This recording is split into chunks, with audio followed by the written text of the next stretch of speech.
So good evening, welcome for today's session. If my audio and video is clear, I request the participants to just raise the hand. If audio and video is clear, I request you to just raise the hand so that we can start our session for today.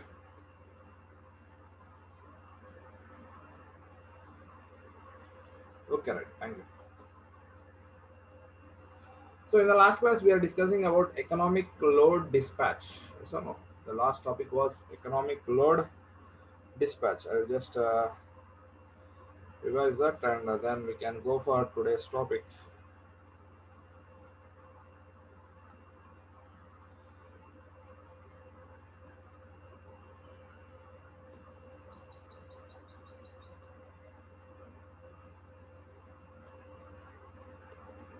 So we have discussed a problem of coordinate equation, that is how to schedule the thermal plants when the transmission line losses are neglected. So satisfying total real power must be equal to real power generated must be equal to power demand. So we have considered n generators to meet the power demand. Here the transmission line loss is treated as zero. Clear? So this is the total fuel cost. Our objective is to minimize what? Total fuel cost, satisfying what? Total power generation equal to power demand. Here transmission line losses are neglected. So in such case, we got the coordinate, we have, that is a constrained minimization problem. That's why we have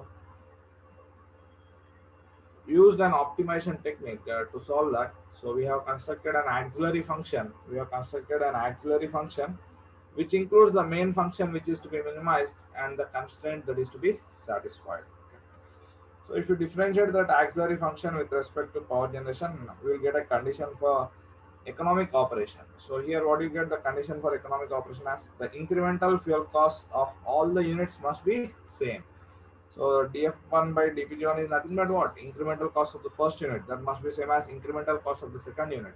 So on it should be same for all the units and it must be equal to Lagrangian multiplier lambda. Okay. So this is the coordinate equation for economic operation when the transmission line losses are neglected. Okay. So now let us go for the coordinate equation when the transmission line losses are considered. How to economically schedule the plants when the transmission line losses are considered. So when the transmission line losses are considered, we need to know what is the expression for transmission line loss in terms of real power generation. So or now let us derive what is the expression for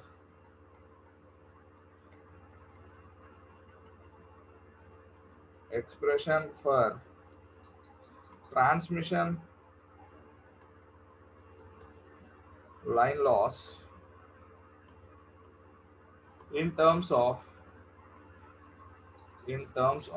real power generation, in terms of real power generation in terms of real power generation. How can we get the expression for transmission line loss? That is the aspect. So how to derive this? For that, let us consider two units. This is generator 1 and it is connected to line, and here you have generator 2 and it is also connected to line, and here we have a transmission line, and to this bus load is being connected. Let R1 be the resistance of this first line, R2 be the resistance of the second line, R3 be the resistance of the third line. Generator 1 is operating at voltage V1 and it is delivering current 1 I1, power factor is PF. Generator 2 is operating at voltage V2, current delivered is I2, power factor is PF. So here the current through this R1 is I1, this R2 line resistance is I2, and here what you get here, I1 plus I2 you do it. Okay. Understood my point? Now what is the real power loss? That is nothing but I square R. I square R is the real power loss. So the power loss that is taking place, power loss that is taking place, how do you calculate? Power loss PL is equal to Our network is three phase or single phase? Three phase. All the three phases are identical or non-identical? All the three phases are identical. So all the three phases will have the same resistance. So we can write the power loss expression as 3 times I1 square R1 plus I2 square R2 plus I1 plus I2 whole square R3. Yes or no? I1 square R1, I2 square R2, I1 plus I2 whole square R3. So now, why I have written 3 times means our network is 3 phase or single phase? 3 phase. All the 3 phases are identical or non-identical? Identical. So we can multiply with 3. Now observe, 3 times, we can write it as what? I1 square R1 plus I2 square into R2 plus, you expand this in the form of A plus B whole square. What do you get here? I1 square into R3, I2 square into R3 plus 2 times I1, I2 into R3, I1, I2 into R3. So you can simplify this and you can write 3 times I1 square into R1 plus R3 plus I2 square into R2 plus R3 plus 2 times I1, I2, R3. 2 times I1, I2, R3. Okay. Now here, if you observe, V1 is the voltage at which generator 1 is operating, I1 is the current delivered by generator 1, PF1 is a power factor. So how do you write the real power generated by PG1? PG1 is root 3 times of V1 I1 cos phi 1. Yes or no? Root 3 times of V1 I1 cos phi 1. So here we can write the value of I1 as Pg1 by root 3 times of V1 power factor of generator 1. Yes or no? On the similar lines, we can write I2 as Pg2 is the generation of generator 2 root 3 times of V2 power factor of V2 power factor of. Okay. Now here, if you simplify this, what do you get here? 3 times I1 square. Instead of I1 square, what do you write? Instead of I1 square, we can write Pg1 by root 3 V1 square P1 square. So we can write it as Pg1 square by 3 times V1 square PF1 square into R1 plus R3. Similarly, I2 can be written as what? Pg2 square by 3 times V2 square into power factor of the second machine square into R2 plus R3. So 2 times I1, I2. So 2 times Pg1, Pg2 by root 3 into root 3 will be 3. V1, V2, PF1, PF2 into R2. So if you observe 3 in the denominator gets cancelled out and we will get the loss expression as power loss can be written as this term R1 plus R3 by 3 times V1 square into PF1 square into Pg1 square, okay, and R2 plus R3 by 3 times, sorry, 3 will not be there, 3 gets cancelled now, 3 will not be there here and here, 3 will not be there, V2 square power factor of the second machine square into Pg2 square, Pg2 square, okay. Here also 3 will get cancelled out, you can write it as 2 times R3 by V1, V2, PF1, PF2 into Pg1, Pg2. So now this is the expression for transmission line loss. So what you got here? We got the expression for transmission line loss in terms of real power generations. Okay. So we can compare this with a standard form. We can write it in a standard form. This as B11 Pg1 square plus B22 Pg2 square, B22 into Pg2 square, B11 Pg1 square plus B22 Pg2 square plus 2 times B12 Pg1 Pg2, Pg1 Pg2. So what do you observe here? What is the value of B11? R1 plus R3 by V1 square, PF1 square. So here B11 is R1 plus R3 by V1 square into Pf1 square, yes or no? V1 square into Pf1 square. So what is B22? B22 here is R2 plus R3 by R2 plus R3 by V2 square Pf2 square. And B12 is R3 by B12 is R3 by V1 V2 Pf1 or Pf2 V1 V2 Pf1 Pf2. Okay. So what are these values? This B11, this B11, B22, B22 and B12 are known as loss coefficients. Are known as what? Loss coefficients. Okay. B11, B22, B12 are known as what? Loss coefficients. Okay. Now observe here. This B11, B22 are known as mutual loss coefficients. Mutual loss coefficients. And B12 is known as, sorry, B11, B22 are known as self loss coefficients. They are known as self loss coefficients. And B12 is known as what? Mutual loss coefficients. Mutual loss coefficient. Okay.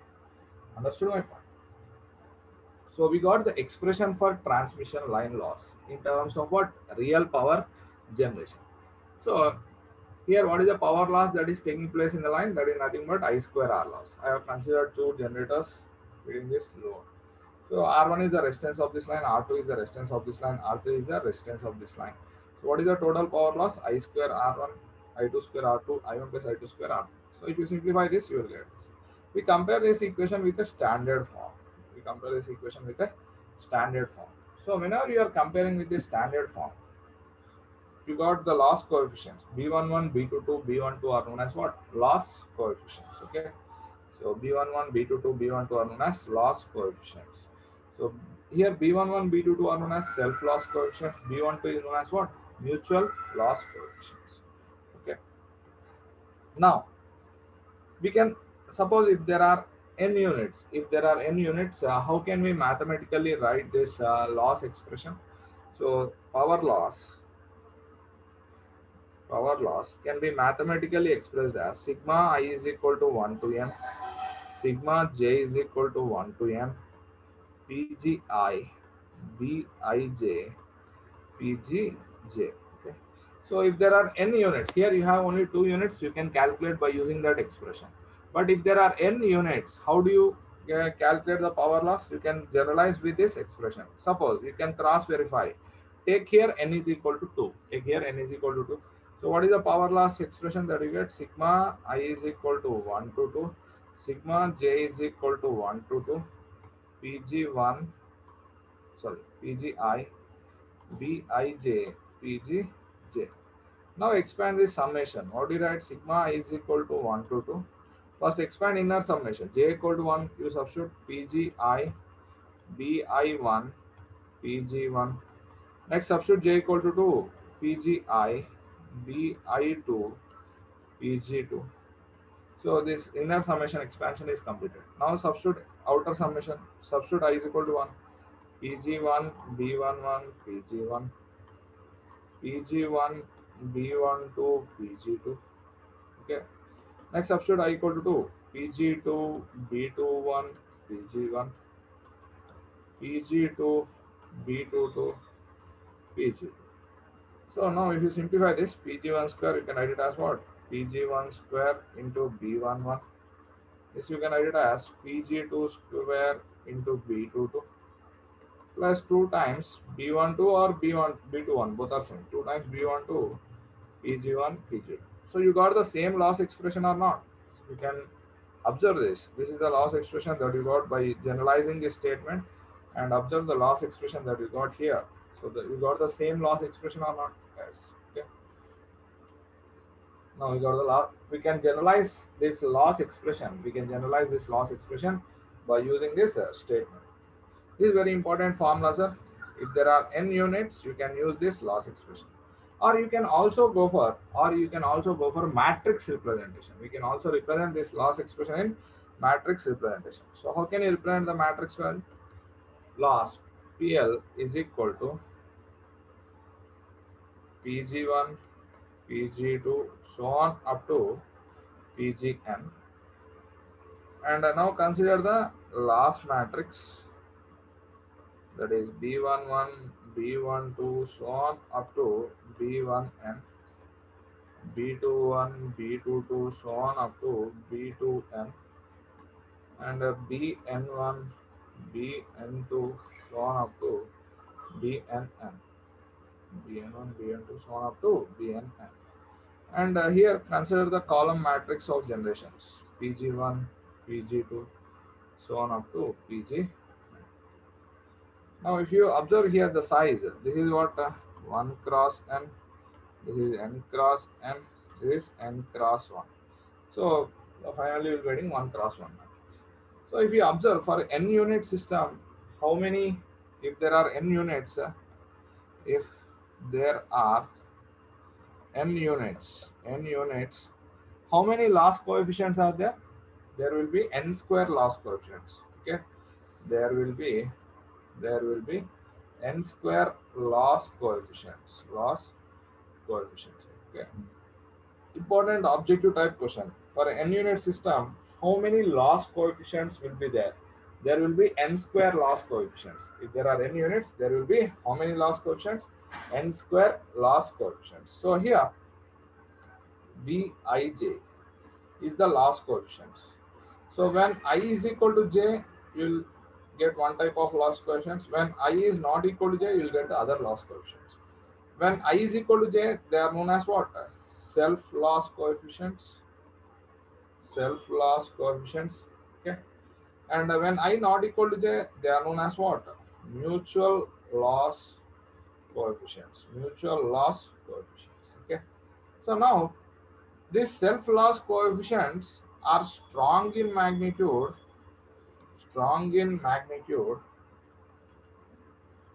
and positive in sign. Positive in sign. The self loss coefficients are positive in sign and strong in magnitude. Coming to the mutual loss coefficients, they are weak in magnitude, and negative in sign. Negative in sign. Okay, weak in magnitude and negative in sign. So this is about loss coefficients. This is about loss coefficients. I think you all of you got the idea about this loss coefficients. You can mathematically express either by this relation or you can go for matrix representation in this way. So this point is important here. This point is important to solve objective type question. He may given 4 different options based on sign convention. Self loss coefficients are positive in magnitude and positive sign and strong in magnitude. Mutual loss coefficients will be weak in magnitude and with negative in sign. Okay. Now let us analyze here some special cases. Let us consider and observe here. So what are the special cases? Special cases. So if the total load is at a generator 1 bus, so case 1, if the total load is at located at generator bus 1, total load is located at bus of generator 1, bus of generator 1. If the total load is located at bus of generator 1, in such case, what is your observation? So this is generator 1 and here the total load is located and this is generator 2. Okay. So here only R2 line resistance will be existing. So in such case, what is the value of R1? R1 will be 0 and R3 is also 0. R3 is also 0. Now observe this loss coefficients. B11 directly proportional to what? R1 plus R3. B11 is directly proportional to R1 plus R3. B22 is directly proportional to what? R2 plus R3. B12 is directly proportional to R3. So B11 is directly proportional to R1 plus R3. B22 directly proportional to R2 plus R3. B12 directly proportional to what? R3. Now with this observation, so R1, R3 0, R2 is not equal to 0. So put these observations in these three values and observe what are the loss coefficients. So what is the value of B11? R1 plus R3 is 0. So B11 will be 0, and B22 is not equal to 0, and B12 is equal to 0. So now if this is the case, what will be the power loss expression? Power loss is B11 Pg1 square plus B22 Pg2 square plus 2 times B12 Pg1 Pg2. So what will be the result of this loss expression? What will be the result of this loss expression? PL is B11, B11 is 0, no? B11 is 0, only B22 will exist. B22 Pg2 square. Loss expression is what? PL is B22 Pg2 square. So when the total load is at bus of generator 1, so what is the last expression that you need to use? B22 Pg2 square. So you need to remember that, sir. Okay.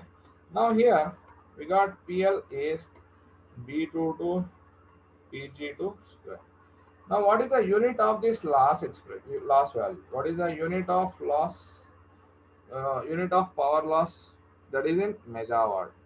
Unit of Pg2 square, Pg2 is megawatt square.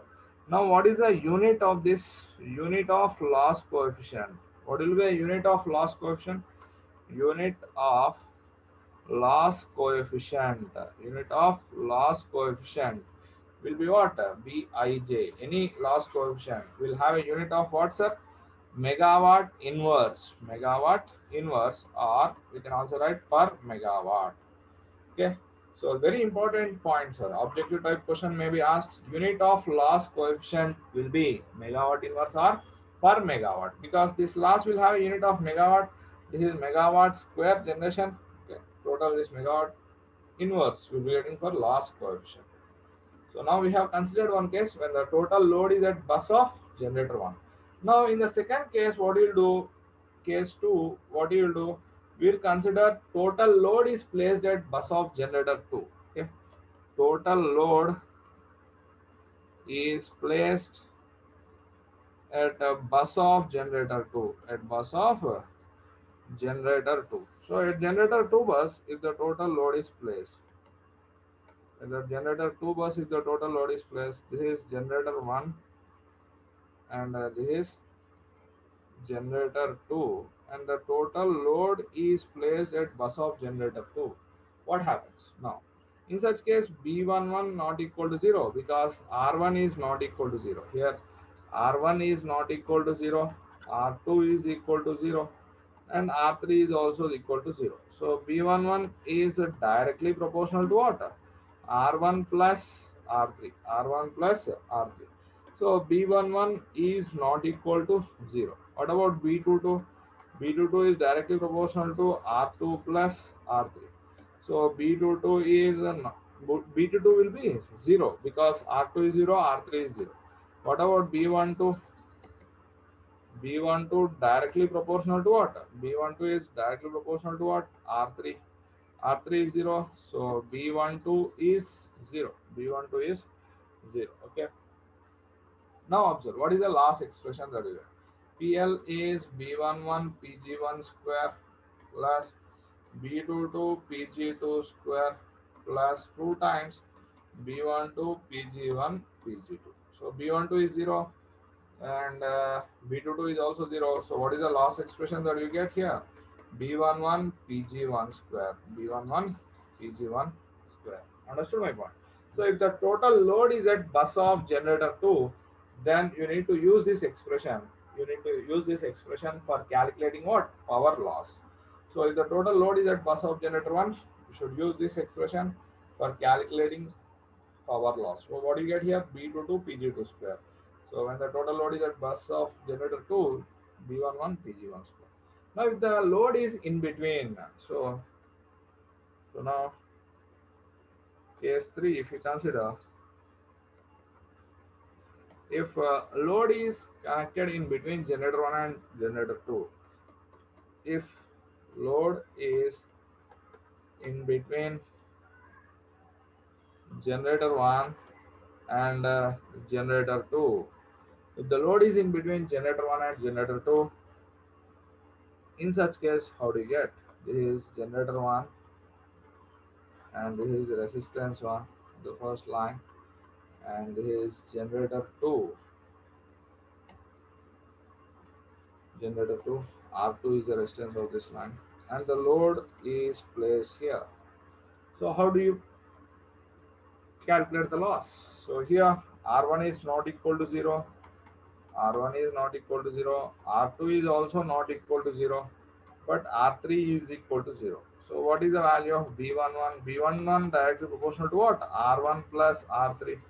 So B11 is not equal to 0. What about B22? Directly proportional to R2 plus R3. So B22 is also not equal to 0. But B12 directly proportional to R3 only. So B12 is equal to what? 0. Then what will be the loss expression in such case? Then what will be the power loss expression in such case? Power loss is B11 Pg1 square plus B22 Pg2 square plus 2 times B12 Pg1 Pg2 Pg1 Pg2. So what is the loss expression? So power loss is B11 Pg1 square plus B22 Pg2 square, B22 Pg2 square. So this is the expression for loss, transmission line loss. This is the expression for transmission line loss when the load is connected in between generator 1 and generator 2. So we have discussed three special cases here. When the total load is present at the bus of generator 1, when the load is present at the bus of generator 1. So in such case, PL is B22 Pg2 square, and unit of loss coefficient is what? Megawatt inverse. So whatever the loss coefficient B11 or B22, any value, it is having a unit of megawatt inverse. Okay.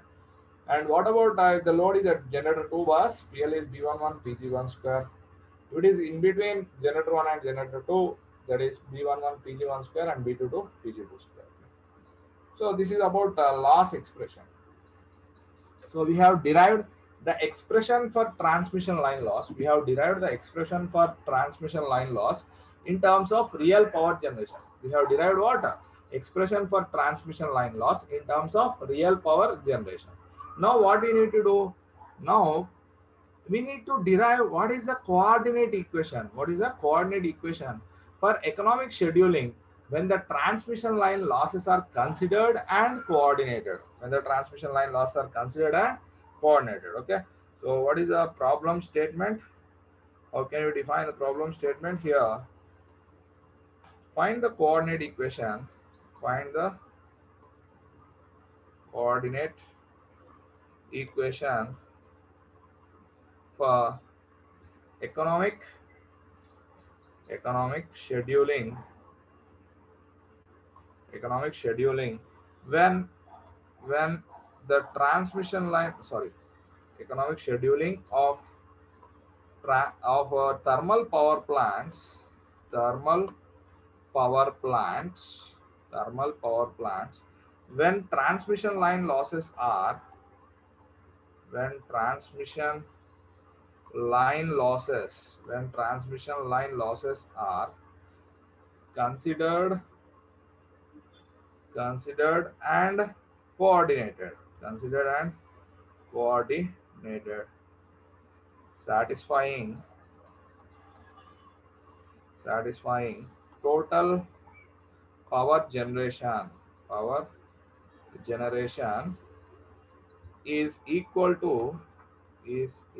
to sum of power demand and transmission line loss. So here what we are going to do, find the coordinate equation for economic scheduling. So we are trying to get the coordinate equation for economic scheduling when the transmission line loss are considered and coordinated. Previously what we have done, we have neglected the transmission line loss. But now what we are doing, we have considering the transmission line loss and they are coordinating them, satisfying what total power generation must be equal to power demand plus transmission line loss. Okay. Now, how do you find the solution for this problem? How can you find the solution for this problem? So let us consider n generator units. So let us consider let us consider n generating units, n generating units, and PD is power demand, power demanded, and PL is transmission line loss. Transmission line loss.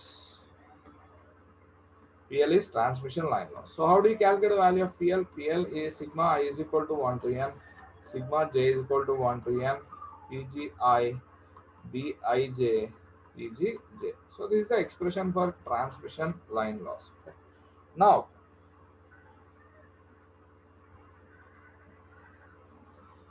so now how do you get the coordinate equation? How do you get the coordinate equation? Now let us observe here. So we have considered n generating units, simple sir. Just observe this derivation. So we have considered n generating units working together to meet the power demand. So what is the power demand here? PD plus what is the transmission line loss? PL. Now total power generation must be equal to power demand plus power loss.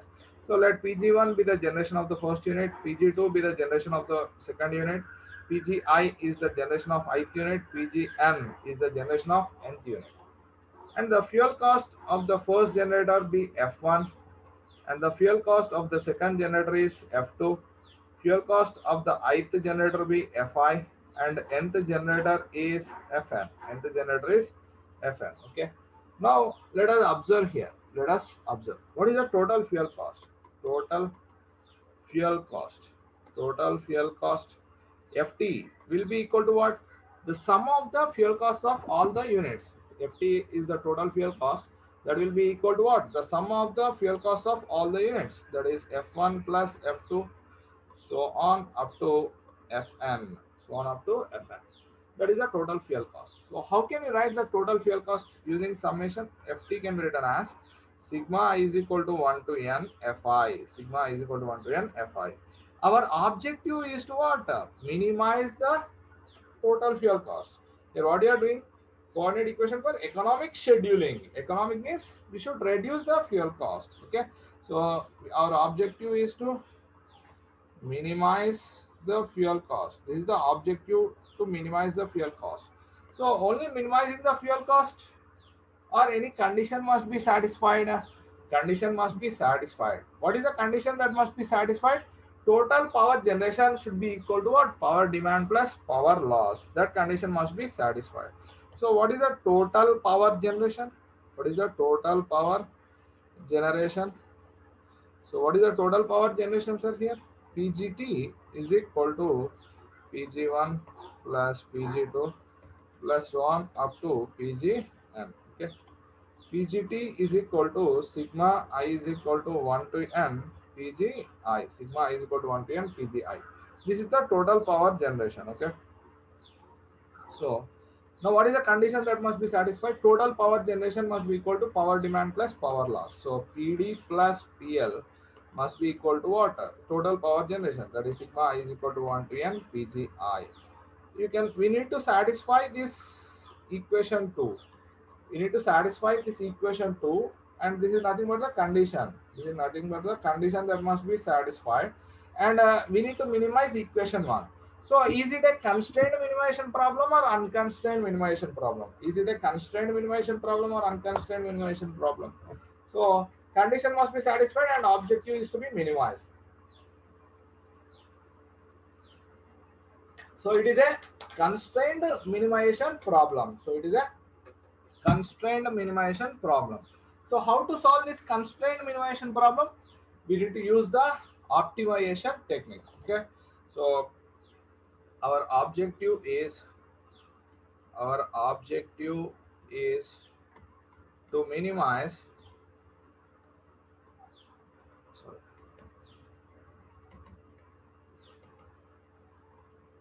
minimize the total fuel cost, the total fuel cost, that is equation 1, satisfying equation 2, satisfying equation 2. So our objective is to minimize the total fuel cost, that is equation 1, satisfying equation 2, that is total power generation must be equal to power demand plus power loss. So it is a constraint minimization or unconstrained minimization? It is a constrained, it is a constrained minimization problem. Constraint minimization problem. We need to use, we need to use optimization technique. Optimization technique. We need to use what? Optimization technique. Okay. So what does that optimization technique says? Construct an auxiliary function. So you need to construct an auxiliary function which includes the main function which is to be minimized, and a constraint that is to be satisfied. So we need to construct an auxiliary function which includes the main function which is to be minimized and constraint that is to be satisfied here. So what is the main function that is to be minimized? Total fuel cost is to be minimized and constraint is this one. Okay. So now let us substitute the values here. So f auxiliary is equal to, main function is total fuel cost is to be minimized. Sigma is equal to 1 to n Fi is to be minimized plus lambda into, what is the condition here? Demand plus loss minus generation. Sigma is equal to 1 to PGI must be equal to 0. Okay. Demand plus loss minus total power generation must be equal to 0. So you can also write this as what? PD plus PL minus sigma is equal to 1 to n PGI is equal to 0. So this is the condition that must be satisfied. Okay. So here we have, now if you observe this auxiliary function, it includes the main function which is to be minimized and the condition that must be satisfied. Yes or no? So if you minimize this auxiliary function, main function will be minimized and condition will be satisfied. So if we minimize, auxiliary function, main function will be minimized, main function is minimized,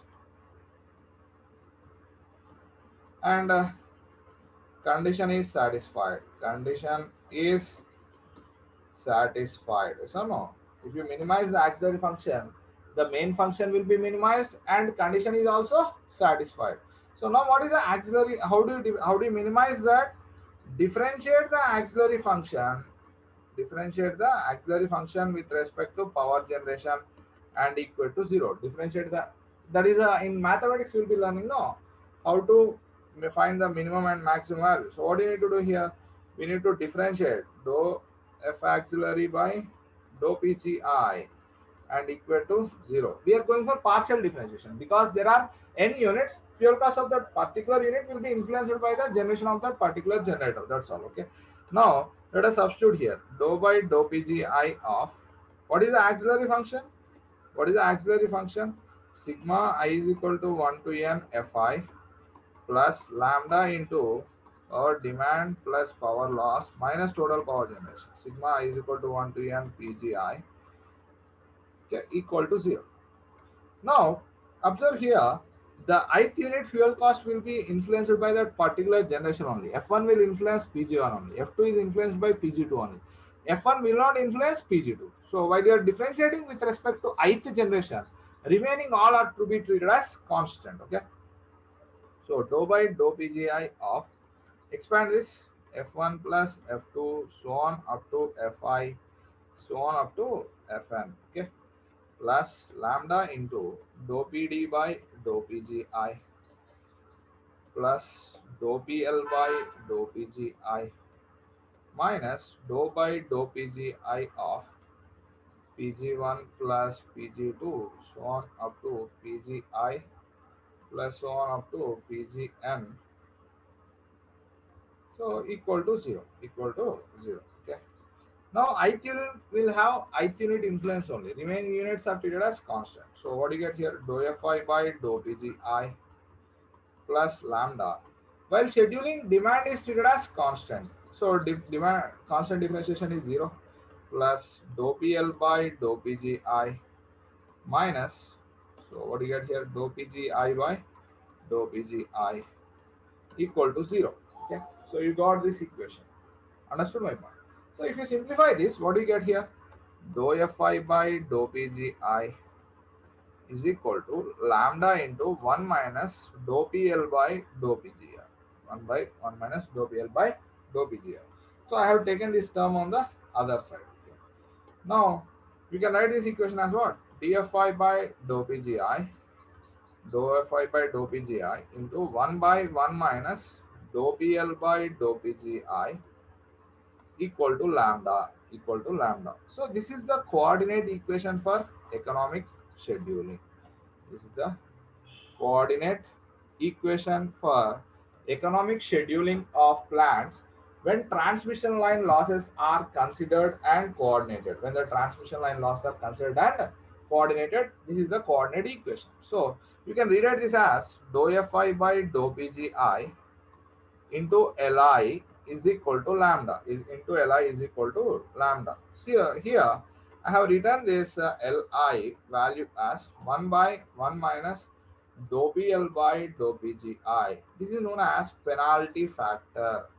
Penalty factor. This is known as what? Penalty factor of that generator. Okay. So this is incremental fuel cost. Incremental fuel cost. And this is Li's penalty factor. This is Lagrange multiplier, or you can also call it as cost received. Cost received. You can also call it as cost received. Okay, lambda is known as Lagrange multiplier or cost received. So, what is the coordinate equation for economic scheduling when the transmission line losses are considered and coordinated? What is your answer there? The product of incremental fuel cost and its penalty factor of all the units must be same, and it must be equal to what? Lagrange multiplier lambda. Okay, that is the expression for coordinate equation. So what you got here? Dou Fi by dou PGI into Li is equal to lambda. Okay, this was the equation. No? So now you substitute here, there are n units, I is equal to 1, 2, so on up to n. So dou F1 by dou PG1, dou F1 by dou PG1 into L1 is equal to dou F2 by dou PG2 into L2 is equal to so on up to dou Fn by dou Pgn into Ln is equal to what? Lambda. So this is the coordinate equation. Okay. So what is your observation? The product of incremental fuel cost and penalty factors of all the units must be same. The product of incremental fuel cost and its penalty factors of all the units must be same, and it must be equal to Lagrange multiplier lambda. Okay. So what do you get here? The product of incremental fuel cost and its penalty factor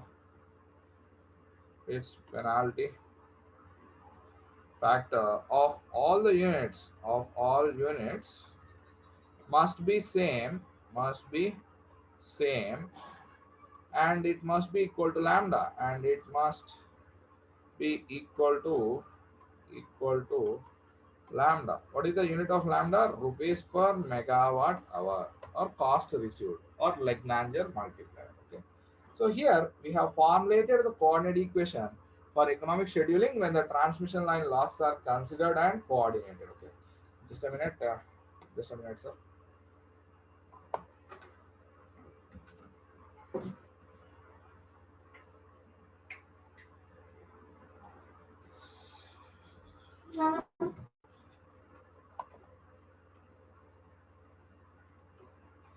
Sorry for disturbance. So here we have derived a condition for economic scheduling when the transmission line losses are considered and coordinated. So we have considered n generating units working together. Okay. So PED is the power demand, PL is the loss. So our objective is to minimize what total fuel cost satisfying total power demand plus loss must be equal to generation. Demand plus loss must be equal to total generation. This condition is to be satisfied. Minimize equation 1, satisfying equation 2. So it is a constrained minimization. So we need to use what? Optimization technique. We need to use what? Optimization technique. So according to that optimization technique, we need to construct an auxiliary function which includes the main function which is to be minimized and constraint that must be satisfied. So if you differentiate this auxiliary function with respect to power generation and equal to 0, you will get the condition. So what is the condition that you got? The product of incremental fuel cost and penalty factor of all the units must be same, and it must be equal to Lagrangian multiplier lambda. Okay. So let us see that penalty factor Li is equal to 1 by 1 minus dou P L by dou Pgi. Okay. This is known as what? Penalty factor. Penalty factor. Okay. And what is this dou PL by dou Pgi? Incremental transmission line loss. Transmission line loss. Okay. It is known as incremental transmission line loss. ITL. That is dou PL by dou Pgi. This is known as what? Incremental transmission line loss. Okay. So now, what is the range of the penalty factor and the incremental transmission loss? Let us observe here. Suppose if the what is the range of Li and ITL? Okay, what is the range of penalty factor and its incremental transmission loss? Let us observe here. Okay, so how do you find the range? Let us consider a case here. Now consider total load is at a generator 1 bus. Load is load is at generator bus. Load is at generator bus. Is there any transmission line connected? No transmission line. So power loss is 0. When power loss is 0, what is the incremental transmission loss? ITL, that is dou PL by dou PGI is 0. Dou PL by dou PGI is 0. Yes or no? Because there is no line connected. So total load is connected at generator bus itself. There is no line. Incremental transmission loss is 0. And what about its penalty factor? Li 1 by 1 minus 0, that is 1. So penalty factor value is 1. Penalty factor is 1 and incremental transmission loss is 0 when the total load is at generator bus itself. Okay, you got the idea. Now if you place a resistance, if you consider a line, so if you consider the transmission line connected, the same load is connected here. So the resistance of this line is not equal to 0. Resistance of the line is not equal to 0. So here incremental transmission loss, that is dou PL by dou PG. Dou PL by dou PG. Now it will be what? So here you can write it as, here incremental transmission loss is 0. Now what about this incremental transmission loss? In this case it will be what? What will be the value here? You can write it as PL by PG, yes or no? PL by PG. So which will be more, power loss or power generation? Or you can also write it as like this, no? You can also write it as PL by power generation is nothing but power loss, that is power loss plus power of load. So denominator is more than numerator. Denominator is more than numerator. So incremental transmission loss will be less than 1 or greater than 1. Incremental transmission loss will be less than 1. So in this case incremental transmission loss is not equal to 0 and it will be less than 1 and it will be less than 1. It will not be equal to 1 because this is PL, this is power loss and this is total power generation. Here PG is nothing but power loss plus power load. Okay. Power drawn by the load, power loss is the transmission line loss. Okay. Loss plus load will be greater than the loss. Okay. So total power generation will be greater than loss. Incremental transmission loss will be less than 1. It will not be greater than 1. It will be always less than 1. So what is the range of incremental transmission loss? What is the range of incremental transmission loss? 0 to 1. 0 less than or equal to incremental transmission loss less than 1. Okay. Now what about the penalty factor here? What about the penalty factor? 1 by 1 minus incremental transmission loss. 1 by 1 minus incremental transmission loss. So here it was 0, that's why it has become 1. Now the difference of this has been increased. So penalty factor, sorry, the difference will be decreased here. 1 minus 0 was there here, 1 minus 0 was there, but it is not equal to 0, so this is decreased. So penalty factor increases. So penalty factor L will be greater than 1 or less than 1? Greater than 1. So what is the range of penalty factor? Greater than or equal to 1. L will be greater than or equal to 1. And the incremental transmission loss will be between 0 to 1. So what is the range of incremental transmission loss? Observation is what? 0 less than or equal to incremental transmission loss less than 1. And what about the penalty factor? L is greater than or equal to 1. So objective type questions, very important. Objective type questions may be framed on this range of the incremental transmission loss and penalty factor. Okay. Now let us observe special cases here. Now let us observe special cases. Now let us observe case 1 where the total load is at generator 1 bus. When the total load is at located at bus of generator 1. So this is generator 2 and this is generator 1. Total load is at bus of generator 1. So what is the loss in such case? What is the loss that we have derived? B22 Pg2 square, yes or no? We have derived this special case that you have already derived here, yes or no? I will show that. So we have derived that special case, no? So where the loss, when the total load is at generator 1 bus, what is the loss expression? B22 Pg2 square, yes or no? B22 Pg2 square. Now for that case, what is the, sorry, just wait, so for that case, what is the incremental, what is the penalty factor and what is the penalty factor and incremental transmission loss? So how do you calculate incremental transmission loss? Incremental transmission loss is dou PL by dou Pg1 of the first unit, and of the second unit incremental transmission loss is dou PL by dou Pg2, dou PL by dou Pg. So this is the incremental transmission loss of the second unit. So dou PL by dou Pg1 is what? So there is no Pg1, this is 0, and this is what? 2 times B2 to Pg2, 2 times B2 to Pg2. So here what is the penalty factor of the first unit? 1 by 1 minus 0, it is 1. Okay. L2 is 1 by 1 minus 2 times B2 to Pg2. Okay, 1 by 1 minus incremental transmission loss. No, because penalty factor is 1 by 1 minus incremental transmission loss. We should use that relation for calculation of this. Okay, so L2 is 1 by 1 minus 2 into B2 2 into Pg2. Penalty factor of the first unit will be what? 1. Now let us consider the case 2 where the total load is placed at generator 1. Total load is placed at a generator 2 bus. Total load is placed at a generator 2 bus. In such case, what is the loss expression that we got?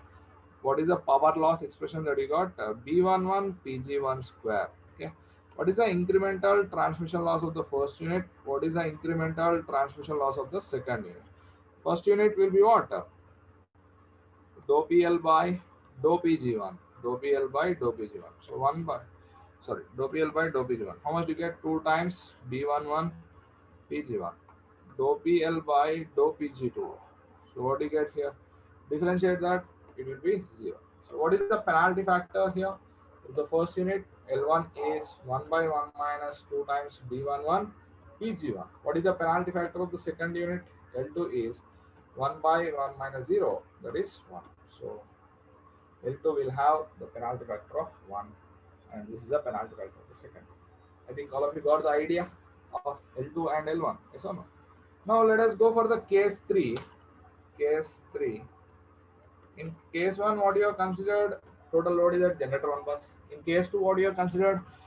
Total load is at generator 2 bus. Now, if the load is connected in between, generator 1 in between load is connected in between generator 1 and generator 2. Generator 1 and generator 2. So if the total load is connected in between generator 1 and generator 2, what do you get? This is generator 1, this is generator 2, and load is placed here. Okay. In such case, what do you get? What is the loss expression that you got? PL is B11 PG1 square plus B22 PG2 square. B11 PG1 square plus B22 PG2 square. So what is the incremental transmission loss? Incremental transmission loss of the first unit, that is dPL by dPg1. So what you get here? 2 times B11 Pg1. This is the incremental transmission loss of the first unit. What is the incremental transmission loss of the second unit? Dou PL by dou Pg2. Dou PL by dou Pg2. So if you differentiate that, what you get? 2 times B22 Pg2. 2 times B22 Pg2. So now, what is the penalty factor of the first unit? That is 1 by 1 minus 2 times B11 Pg1. Okay. And what is the penalty factor of the second unit? 1 by 1 minus 2 into B22 into Pg2. So this is how you will calculate the penalty factors of different cases. So in this case, we have connected the load at between. In the previous case, load is at generator 2 bus. In the first case, load is at generator 1 bus. Now, understood this one? Got it or not? Now, what happens if the length of the line increases? If the length of the line increases, if length of line increases, what happens? If the length of the line increases, resistance increases, yes or no? If the length is increasing, means resistance is increasing. Power loss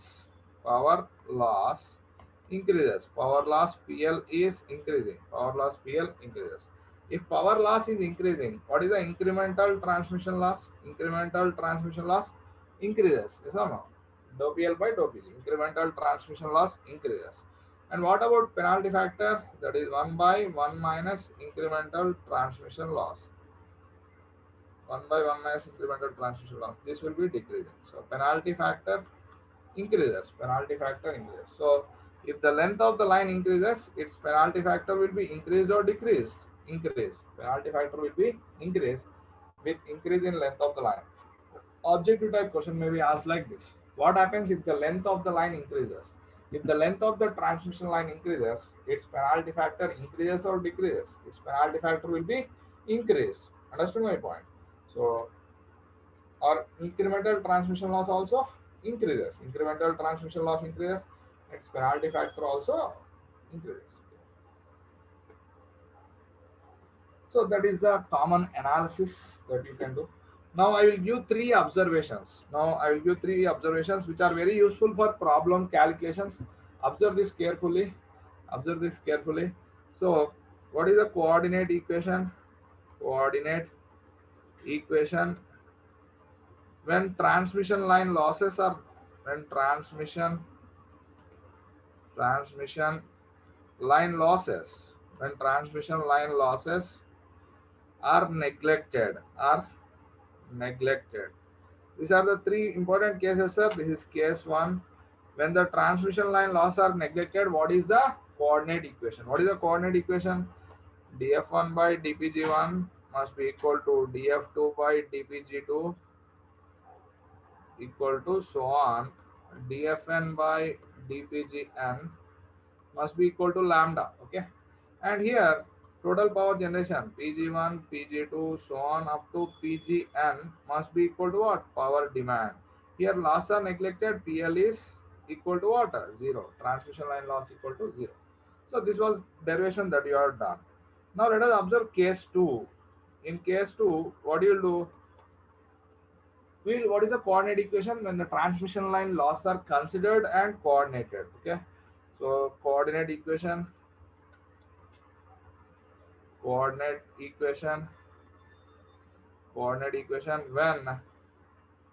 transmission line losses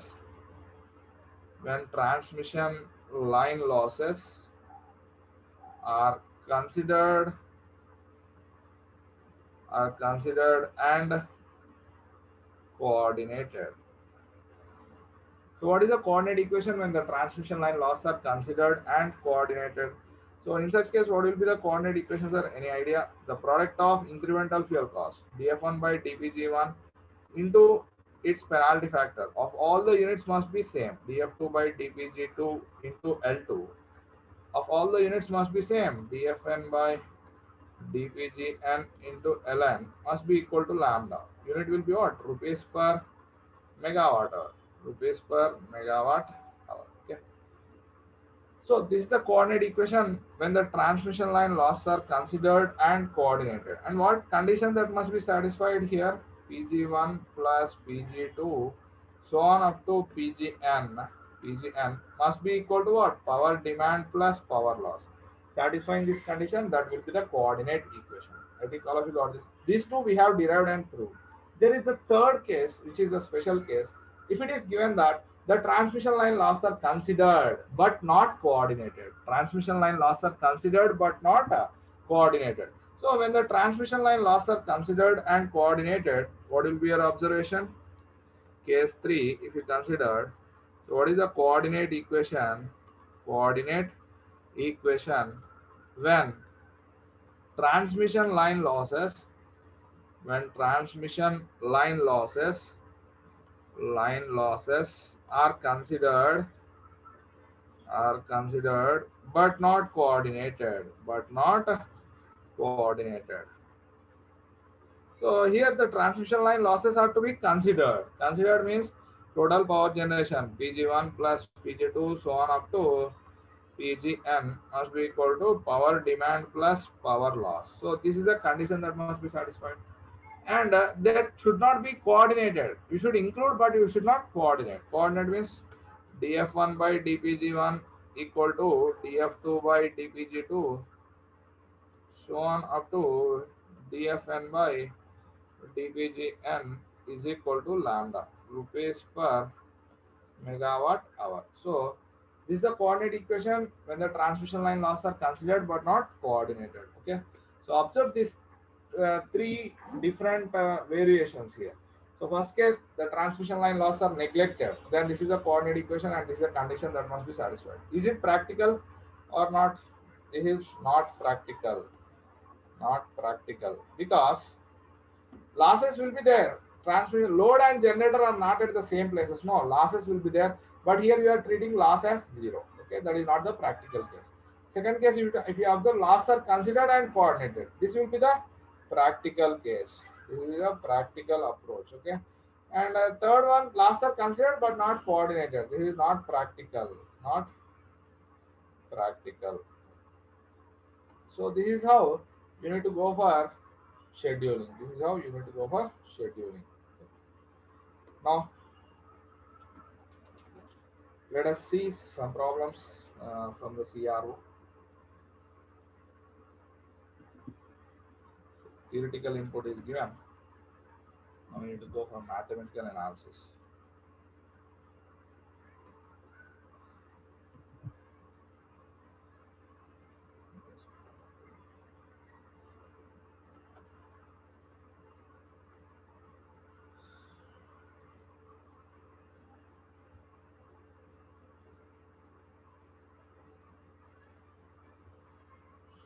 Just wait, sir. Wait for a minute.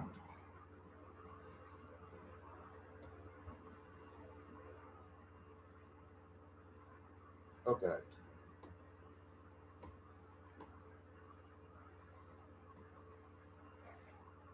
So we have completed relays and circuit breakers.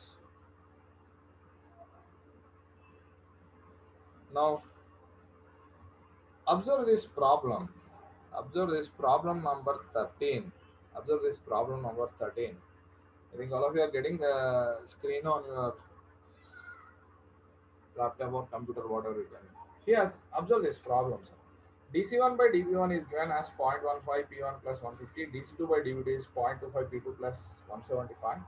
P1, P2 are 200 megawatt. dPL by dP2 is 0.2. Calculate the penalty factors of plant 1. What What is asking? Calculate the penalty factors of plant 1 and plant 2. Try to take the screenshot of this and try to solve.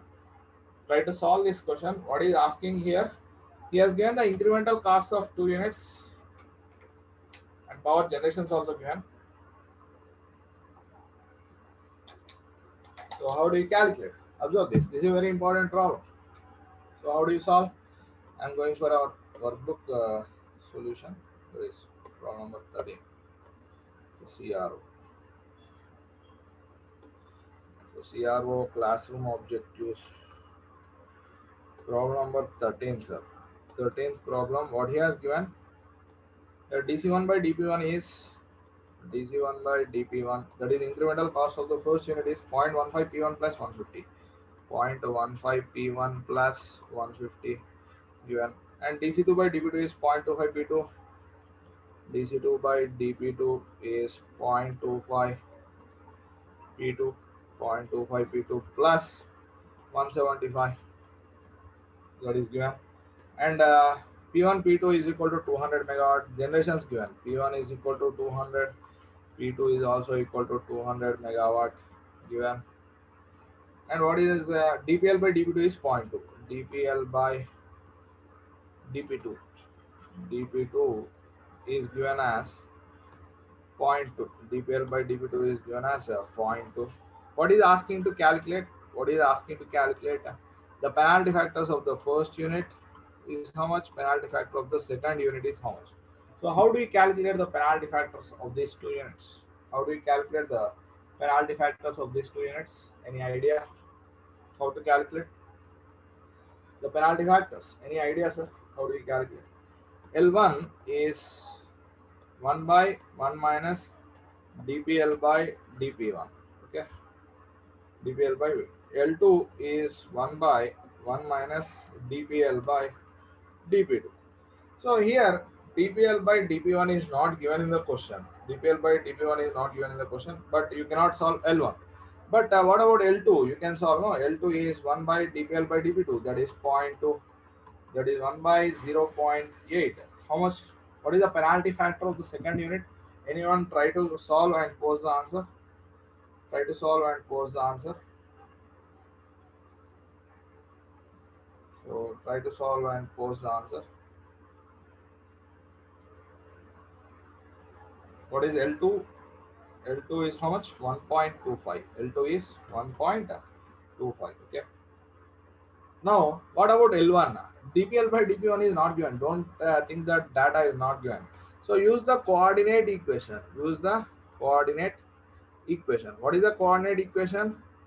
dc1 by dp1 into L1 is equal to dc2 by dp2 into L2. Okay. So here dc1 by dp1 is 0.15 p1 plus 150. 0.15 p1 plus 150 into L1 is equal to dc2 by dp2 is how much here? dc2 by dp2 is 0.25 p2 plus 175. 0.25 p2 plus 175 into L2. L2 value calculated 1.25. 1.25. Here P1, P2 given us how much? P1 and P2 given us 200 megawatt. P1 and P2 are given us 200. So 0.15 into 200 plus 150 into L1 is equal to 0.25 into 200 plus 175 into 1.25. So here the unknown is L1 only. L1, try to calculate and post the answer, sir. Calculate L1 and post the answer. Calculate L1 and post the answer. Calculate L1, the penalty factor of the first unit. Calculate L1 and post the answer.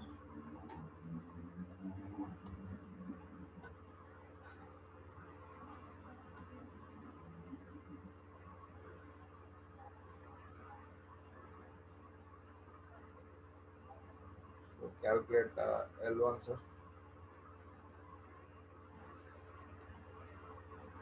How much you got? How much, sir? 1.56.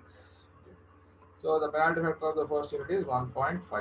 So in this question, what is asking to solve? Penalty factors of the both the units, L1 and L2.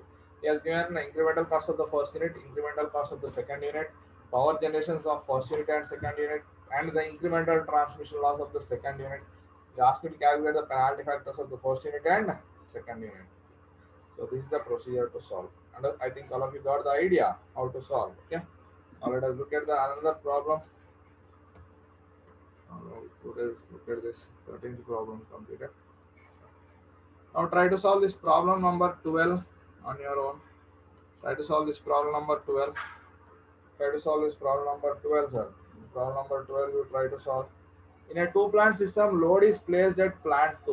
In a two plant system, load is placed at what? Plant 2. For a change of load of 5 megawatt, generation change in plant 1 is 8 megawatt. And the penalty factors are. Now the total load, this is the case. Okay, this is generator 1 and this is generator 2. So here the load is located. Okay, what is saying? For a change of load of 5 megawatt, the change in generation at plant 1 is 8 megawatt. Then the penalty factors are. So I think you got the idea how to solve this. I'm going to that CRO. Sorry, workbook. Now observe what is the given data. Problem number 12. Problem number 12. What he has given? Total load is at bus of generator 2. Total load is at bus of generator 2. He is asking to calculate the penalty factors. So in such case, what is the loss expression? Loss expression is B11 Pg1 square. B11 Pg1 square. Penalty factor of the first unit L1 is 1 by 1 minus incremental transmission loss ITL of the first one, and L2 is 1 by 1 minus incremental transmission loss of the second unit. So that is 1 by 1 minus dou PL by dou Pg1. L2 is 1 by 1 minus dou PL by dou Pg2. Dou Pg2. So what is the incremental transmission loss? Dou PL by dou Pg2. It is 0. So this is 0. So what you get? 1 by 1 minus 0, because there is no Pg2 term. So L2 of the second unit penalty factor is 1. So okay, that is a completed act. And what is saying? When a change of load is 5 megawatt, change in generation is 8 megawatt. Load change by 5 megawatt, generation change is how much? 8 megawatt. So when load changes by, that means here he has given, whenever the load changes, change in load, P load is 5 megawatt, change in power generation of the first unit is given as 8 megawatt. 8 is given as 8 megawatt. When load is changed by 8 megawatt, this is P load 8 megawatt. Then change in load is 5 megawatt. Change in generation delta Pg1 is how much? Given 8 megawatt. So what is the loss? Change in loss. Change in loss, how do you calculate? Total power generation change must be equal to change in load plus change in loss. Change in power loss. Yes or no? Change in load plus change in power loss. That you need to include. Yes or no? So now, so here change in power loss. How much do you get? Change in power loss is 3 megawatt. Okay. Now, what is the penalty factor of the first unit? 1 by 1 minus. Change in loss is how much here? 3 megawatt. Change in generation is how much? 8 megawatt. So, calculate the penalty factor of the first unit and post the answer. Calculate the penalty factor of the first unit and post the answer. First unit. Penalty factor is what here? 1 by 1 minus 3 by 8. So, what is the answer, sir? Post the answer. 1.6. So here 1.6. So the penalty factors of the two units. First unit is 1.6, second unit is 1. Now let us go for that question. So penalty factor of the first unit is 1.6, second unit is 1. So which is the right option here? C. C is the right option. I think all of you got this idea how to solve this problem or not. Okay. So here given change in load of 5 megawatt, change in generation of plant 1 is 8 megawatt. That is given. So change in loss will be how much? 3 megawatt. So you can calculate. So we completed this problem. Now observe here. Try to solve this problem number 11. Problem number 11. Two plants interconnected by a tie line. Interconnected by a tie line. The loss coefficient B22 is 10 power minus 3 megawatt inverse given.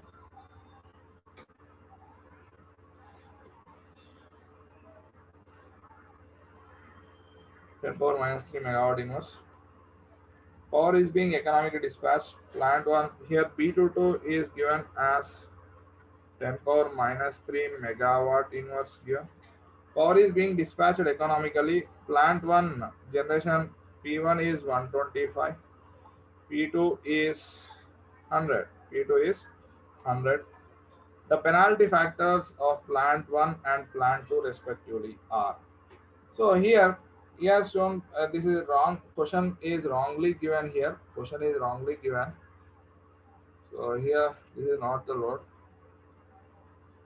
Now the load, actually the diagram is wrongly printed here. The load is connected at generator 1 bus because here B22 is specified. No, B22 is specified.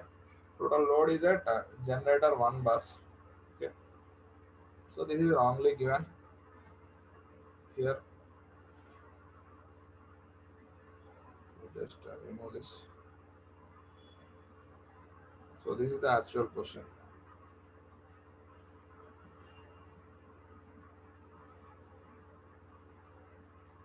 Okay. Now total load is at generator 1 bus. P1 125 given, P2 100 given, B22 given as 10 power minus 3 megawatt inverse. What are the penalty factors of first unit and second unit respectively? So try to solve this. Try to solve this question. So how do you solve?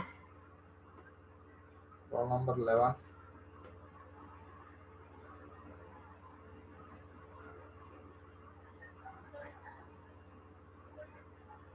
Now let us go for problem number 11. CRO. What is the given data here? Total load is at generator 1 bus. That is wrongly printed, sir. This is generator 1. This is generator 2. Here the total load is at this bus. And he has given B22 as 10 power minus 3 megawatt inverse. What is P1 and what is P2? What is P1, sir? P1 is how much here? 125. P2 is 100. P1 is 125 megawatt and P2 is 100 megawatt. P2 is 100 megawatt. Now, what are the penalty factors of unit 1 and unit 2? So, what is the penalty factor of unit 1? L1 is 1 by 1 minus dou PL by dou PG1. Okay. L2 is 1 by 1 minus dou PL by dou PG2. Yes or no? So in this case, what will be the power loss expression? What is the power loss expression? Total load is at generator 1 bus. Here B11 PG1 square. Sorry, total load is at generator 1 bus. So what you get here? B22 PG2 square. Yes or no? B22 PG2 square. Here B22 given as how much? 10 power minus 3. And P2 is how much? P2 is 100 megawatt. So how much do you get? This is 10 power minus 1. 10 power minus 1 megawatt. This is the loss expression. Okay. This is the loss that has been occurred in the line. But he is not asking the loss. What is asking? What is asking here? Penalty factors he is asking. So how do you calculate penalty factor of the first unit? L1 is 1 by 1 minus dou PL by dou PG1 is what? 0. So penalty factor of the first unit will be 1. And the second unit is 1 by 1 minus 2 into B22 into PG2. Okay. So 1 by 1 minus 2 into B22 is how much? B22 is 10 power minus 3. PG2 is how much here? PG2 is 100. So now calculate the value of L2 and post the answer. Calculate the value of penalty factor of the second unit and post the answer. L2, how much? Penalty factor of the second unit you try to calculate and post the answer. 1.25. 1.25. Now penalty factor of the first unit is 1, L1 is 1 and L2 is 1.25. Pg2 square, no sorry. This is 100 square. So if you simplify this, you will get. So whatever it is. That is how much? So L1 is 1, L2 is 1.25. Okay. Now let us go through that questionnaire. So here the total load here it is wrongly given in the question, sir. This is not the point where the load has given. It is wrongly given. Here the actual load should be present here. It is wrongly given in the question. Now even after getting that material, we need to correct. That is problem number 11. Okay. Now try to solve problem number 10. What is the given data? Just observe. In problem number 10, what is the given data? A system consisting of two plants connected by a transmission line. Load is connected at plant 2. The system is consisting of two plants. This is plant 1 and this is plant 2. This is generator 1. This is generator 2. And load is connected at generator 2 bus. When 100 megawatt is transmitted from plant 1, whenever he is transmitting 100 megawatt, what is the loss of 10 megawatt? So loss of 100, sorry, how much loss is taking place here? He is saying that there is a loss of 10 megawatt. Loss of 10 megawatt is taking place on the transmission line. Determine the generation schedule on both plants. Determine the generation schedule on both plants and power received if lambda is 25 rupees per megawatt hour. If lambda is how much? 25 rupees per megawatt hour. Okay. Now here he has given df1 by dp1 incremental fuel cost of the first unit given, incremental fuel cost of the second unit is given. Now try to solve this problem number 10. Now try to solve this problem number 10. He has given system consisting of two plants and the total load is located at plant 2. Okay. Now I will go through our workbook. CRO problem number 10. CRO problem number 10. Now there are two generators, generator 1 and generator 2 are connected with a line and the total load is located at this bus 4.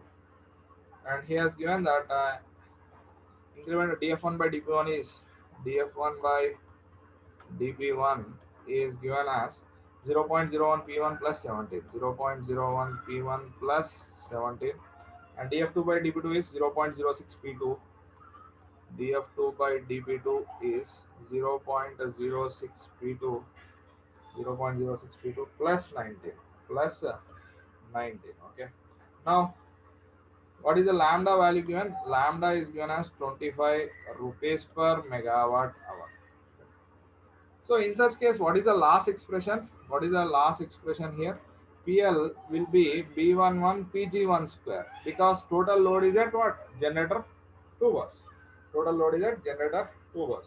So here B11 is not given. B11 is not given. What is saying?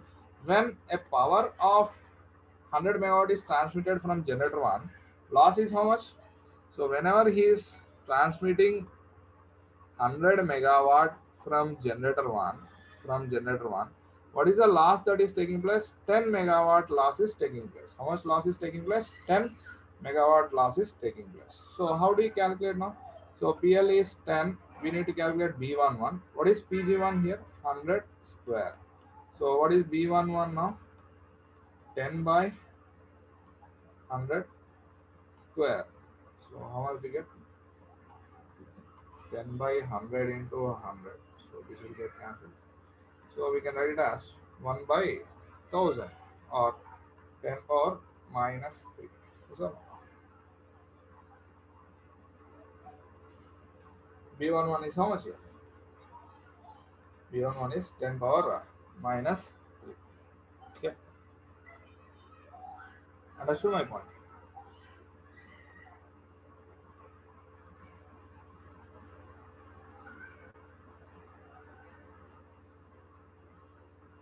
Now you got B1. What is asking to calculate actually in the question? He is asking to calculate the generation schedule. What is asking to calculate here? What is PG1?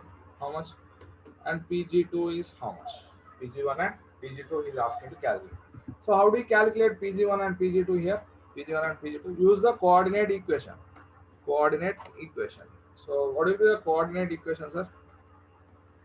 Coordinate equation. So what will be the coordinate equation?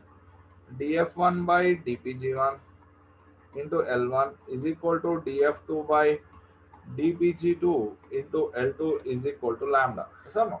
So if you observe what is the values given, total load is placed at generator 2 bus. So in that case, L2 is equal to 1, no?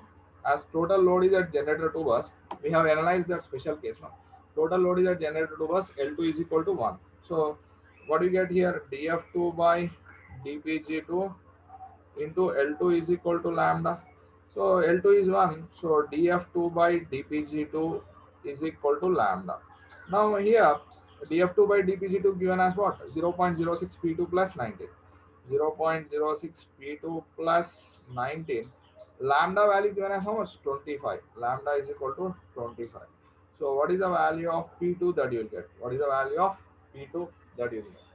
So can anyone calculate and post the answer? Can anyone calculate and post the answer of P2? P2 how much?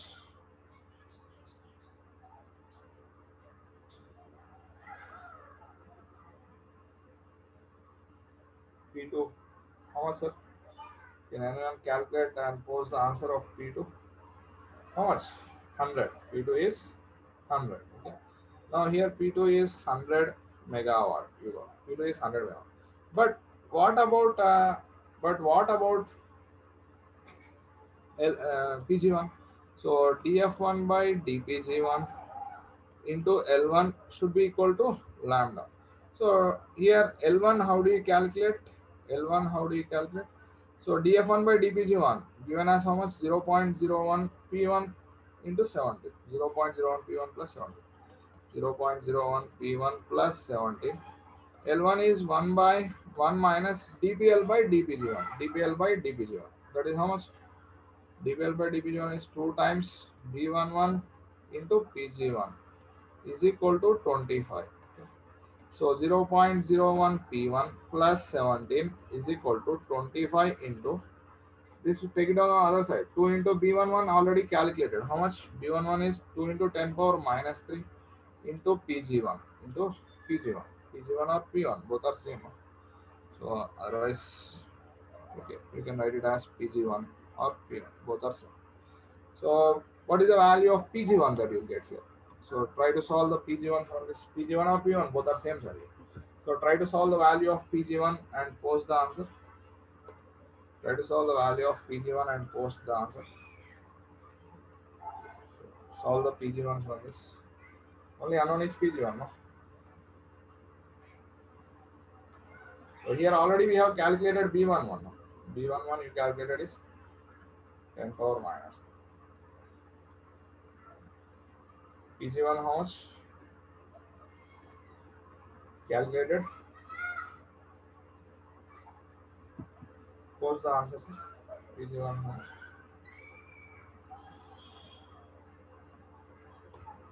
PG1 is not 100. Okay. That PG1 here you should not take PG1 as 100, sir. Because that is given for calculation of B11. He is asking optimal generation schedule.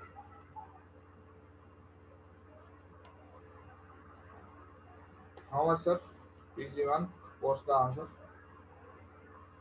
133.3. Okay. 133.3. 133.3. And PG2 is how much? 100. 133. Right. Now, let us observe that.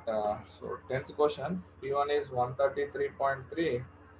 P1 is 133.3 and P2 is 100. P1 is, so we got the same answer. Okay. Right. Now, so we have completed that problem number 10. 10th one completed. No?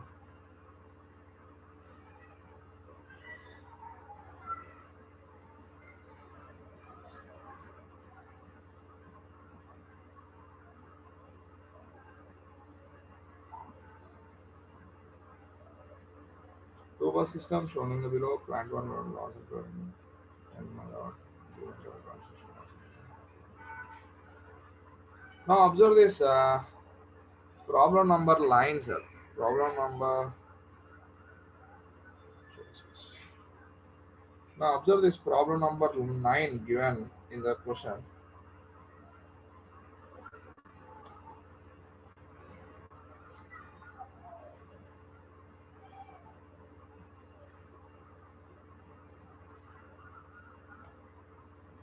Now observe this problem number 9 given in the question. What he has given, a two bus system shown in the figure below. Two bus system is given. Transmitted from plant 1 to load, plant 1 to load. Again here it is given wrong. Loss of 10 megawatt is occurred in the transmission line. Incremental transmission costs are given. Optimal distribution of load is 260 megawatt between the two plants. Loss are included but not coordinated. When the loss are included but not coordinated, you should use what expression? When the loss are included but not coordinated. When the loss are included but not coordinated means, so I have given that third case. So observe this. In the coordinate equation, when the transmission line loss are included, considered but not coordinated. Considered, or you can also say included but not coordinated. So you should use this relation when the transmission line loss are included but not coordinated. Okay. So for this problem, you should use that. So remaining all are easy. Now, so this is about economic aspects and economic load dispatch. This is about economic aspects and economic load dispatch. So if you have any doubt up to this, you just raise the hand. I will take the doubt session. So if you have any doubt up to this point, you can just raise the hand. I'll allow you to talk. If you have any doubt, you can ask. Raise the hand. Sagar. Sir, sometimes you are saying a constraint and sometimes you are saying unstrained. No, sir. What is my constraint and unstrained equation? What do you mean? What you are saying is? By constrained equation, unconstrained. Constraint means, suppose if you observe here. So here, just wait. So here, what is our objective? What is the problem that you have defined? Find the coordinate equation for economic scheduling when the transmission line losses are considered and coordinated. Okay, considered and coordinated, satisfying the total power generation equal to demand plus loss. Okay, so here you are asking about this only. Sagar, are you there? Sagar, are you there, sir?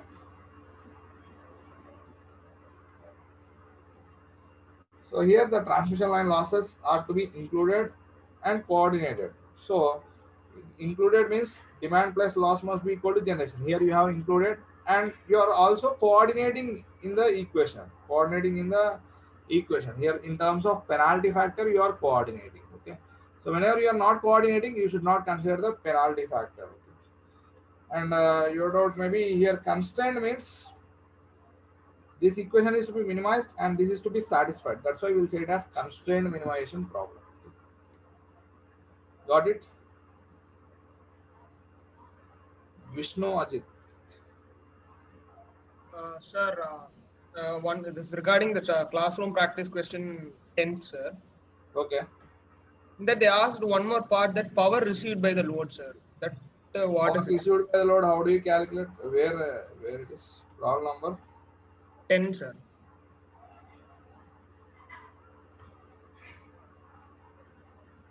Power received by the load. Here you got a generation.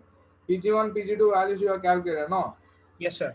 Now calculate the power loss here. Power loss, how do you calculate? PL is B11 Pg1 square. Yes or no? PL is Okay. on Pg1 square. So B11 is 10 power minus 3 you got.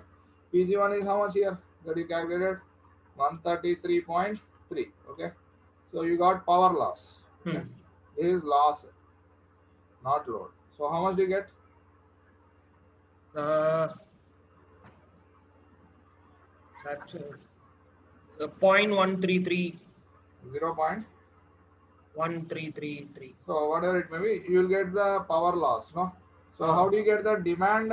So here total load you need to calculate. Power of load is nothing but Pg1 plus Pg2 minus this P loss. You will get the power loss. Okay, sir. Okay. And sir, one more thing. What is the difference between this coordinated and not coordinated, sir?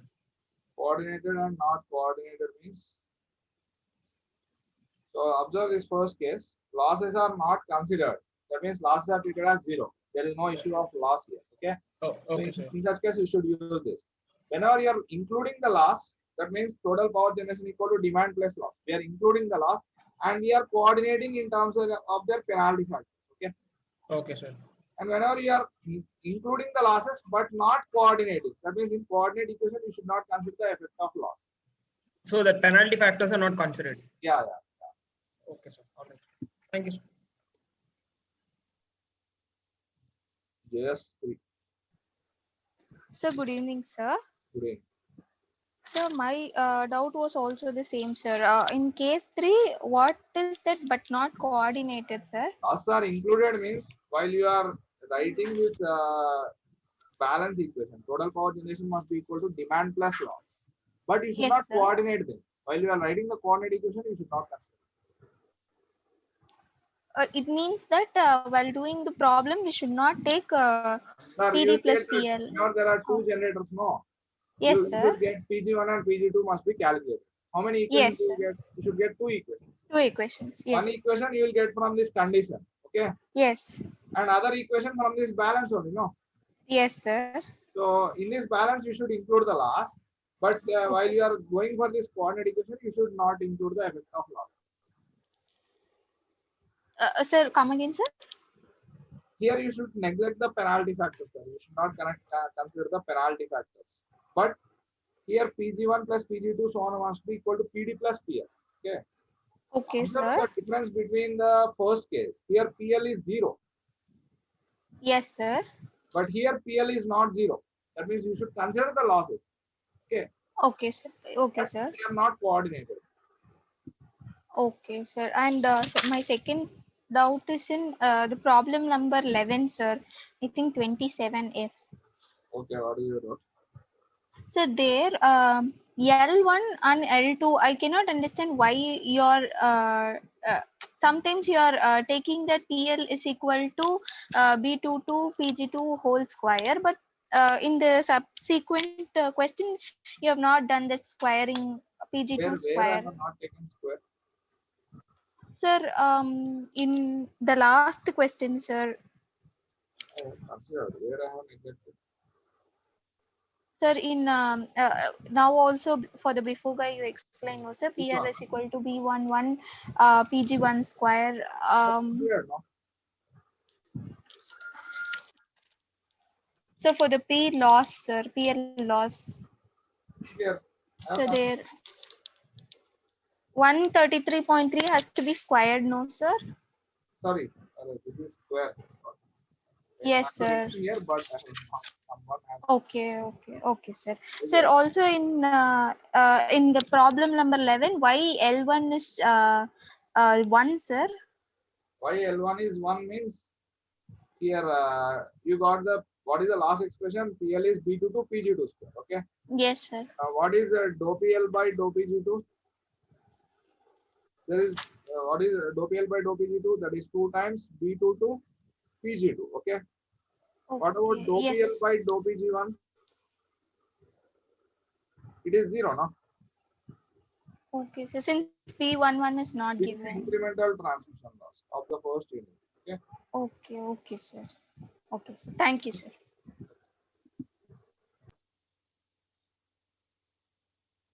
Vinay Kumar Chari.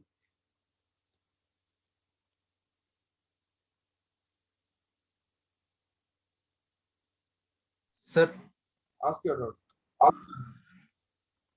What is your doubt? Sir మనకి ఇప్పుడు load dispatch centre లో మనము load centre దగ్గర 10 megawatts power అవసరం అనుకోండి. మీరు already వాళ్ళు 1 year back చూసి జనరేట్ చేస్తున్నారు కదా సార్ అప్రాక్స్ గా. Okay, that is forecasting now. Forecasting చేసినప్పుడు వాళ్ళు ఒకవేళ ఎక్సెస్ గా జనరేట్ చేస్తే సార్ అంటే 10 మెగావాట్స్ అవసరం ఉంటాయి కదా. ఏం కదా యాక్చువల్ గా మనం కమిట్ చేసి పెడతాం units. Okay,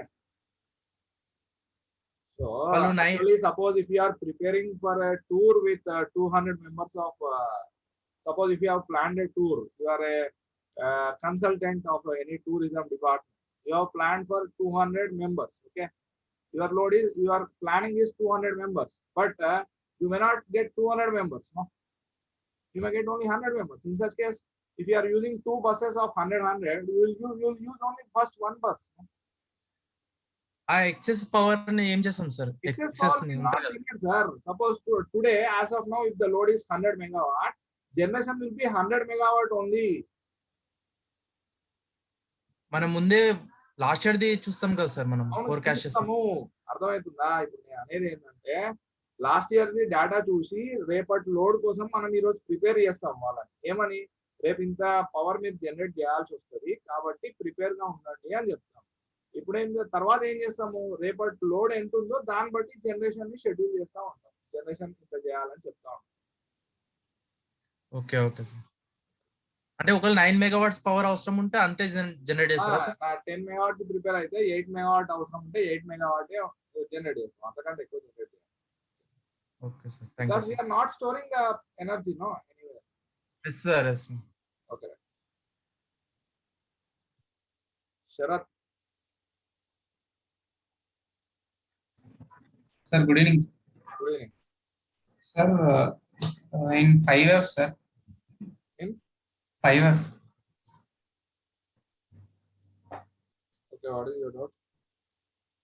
Sir, you said that if there are n units, there will be n square loss coefficient. Yes. But below, before you have taken 2 units, no, sir. So for how many you got? This is the first one, this is the second one, this is the third one, this is the fourth one. Okay, sir. Oh, B12 and B21 Both are equal.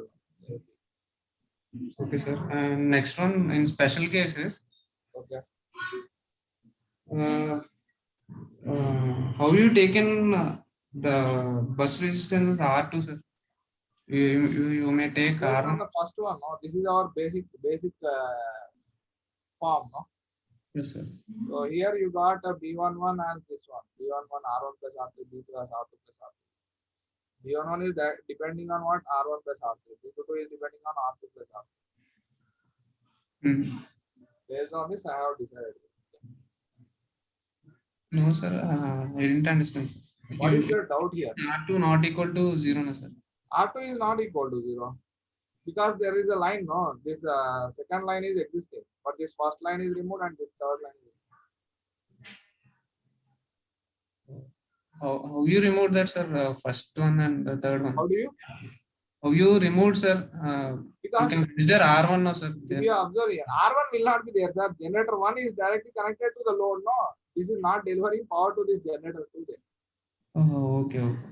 Okay, I understand. Generator 2 is delivering power to that load. Okay, sir, I understand. Okay.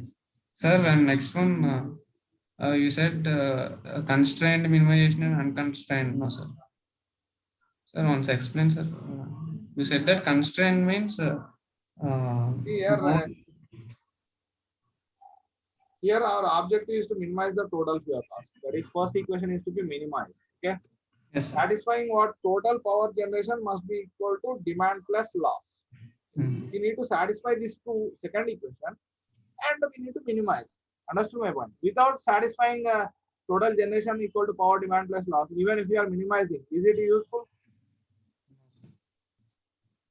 Yes, sir, I understand the constraint, but unconstrained But means here, I don't know. So to convert that constrained minimization problem to unconstrained minimization problem, we need what? Here optimization technique. Is a constraint. We should use what? Optimization problem. So we need to construct an auxiliary function which includes the main function and constraint that is to be satisfied. So main function is fuel cost is to be minimized. This is the main function which is to be minimized, and this is the condition that must be satisfied. So here you are including both in a one function. So that is constraint minimization. Now this becomes an unconstrained. No, there is no constraint. Only one equation is valid. Okay. It's not అంటే ఈ constraint అనేది satisfy చేయాల్సిన అవసరం లేదు కదా అన్కన్స్ట్రైంట్ satisfy చేయాలి. అన్కన్స్ట్రైంట్ problem ని అన్కన్స్ట్రైండ్ చేస్తున్నాం మనం. ఇక్కడ ఇంక్లూడ్ చేసినాం కదా ఆల్రెడీ. ఈ రెండు డిఫరెంట్ ఈక్వేషన్స్ ఉన్నప్పుడు మినిమైజ్ చేయలేము కదా. ఇవి రెండు సపరేట్ ఈక్వేషన్స్ ఉన్నాయి. ఇప్పుడు ఎట్లా మినిమైజ్ చేస్తాము? ఇప్పుడు ఓన్లీ మినిమైజ్ చేసే ఫ్యూయల్ కాస్ట్ మినిమైజ్ చేస్తుంది కానీ ఈక్వేషన్ సాటిస్ఫై అవ్వదు. కాబట్టి మనం ఆ రెండింటిని ఒక ఫంక్షన్ లో డెవలప్ చేసినాం. అంటే కన్స్ట్రైన్ ని అన్కన్స్ట్రైన్ గా మనం చేస్తాం, కన్వర్ట్ చేస్తాం. Okay sir, thank you sir. Okay, let's take a break, sir.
Welcome back after break.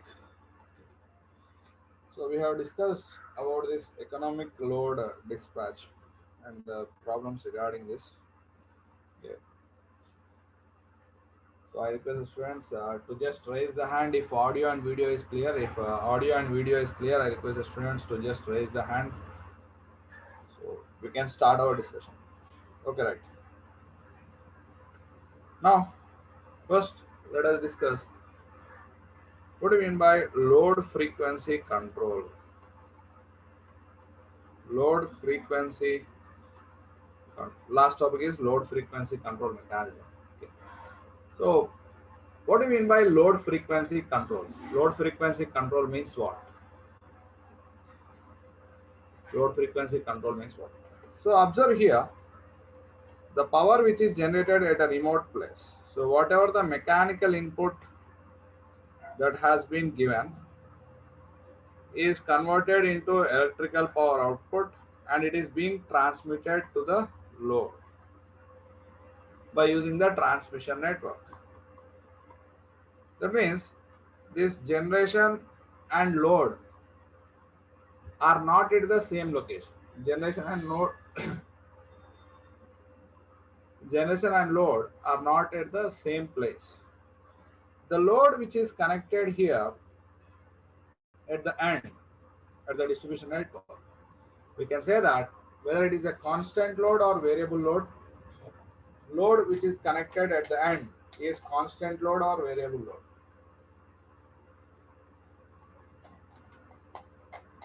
Any idea? Load which is connected is a variable load because based on the consumer requirement, he may turn on the load or disconnect the load. He may connect the load or disconnect the load. Now, as load and generation are not at the same location, how this change in load is observed by the generation units? How this change in load can be observed in the system? That is the topic. Okay. So, if you understood that, almost all the problems are completed. So, how the change in load is reflected on the system behavior? This change in load results in change in rotational characteristics of the machine. This change in load will result in what? The change in rotational characteristics of the machine. That is in terms of speed and frequency. Okay. So what we can say, the power which is generated, the power which is generated is transmitted and distributed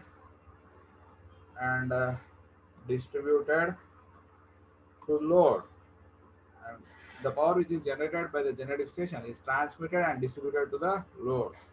So load is constant or variable here. Load is a variable parameter. Load is variable. Load is variable. So how the change in load can be sensed? The change in load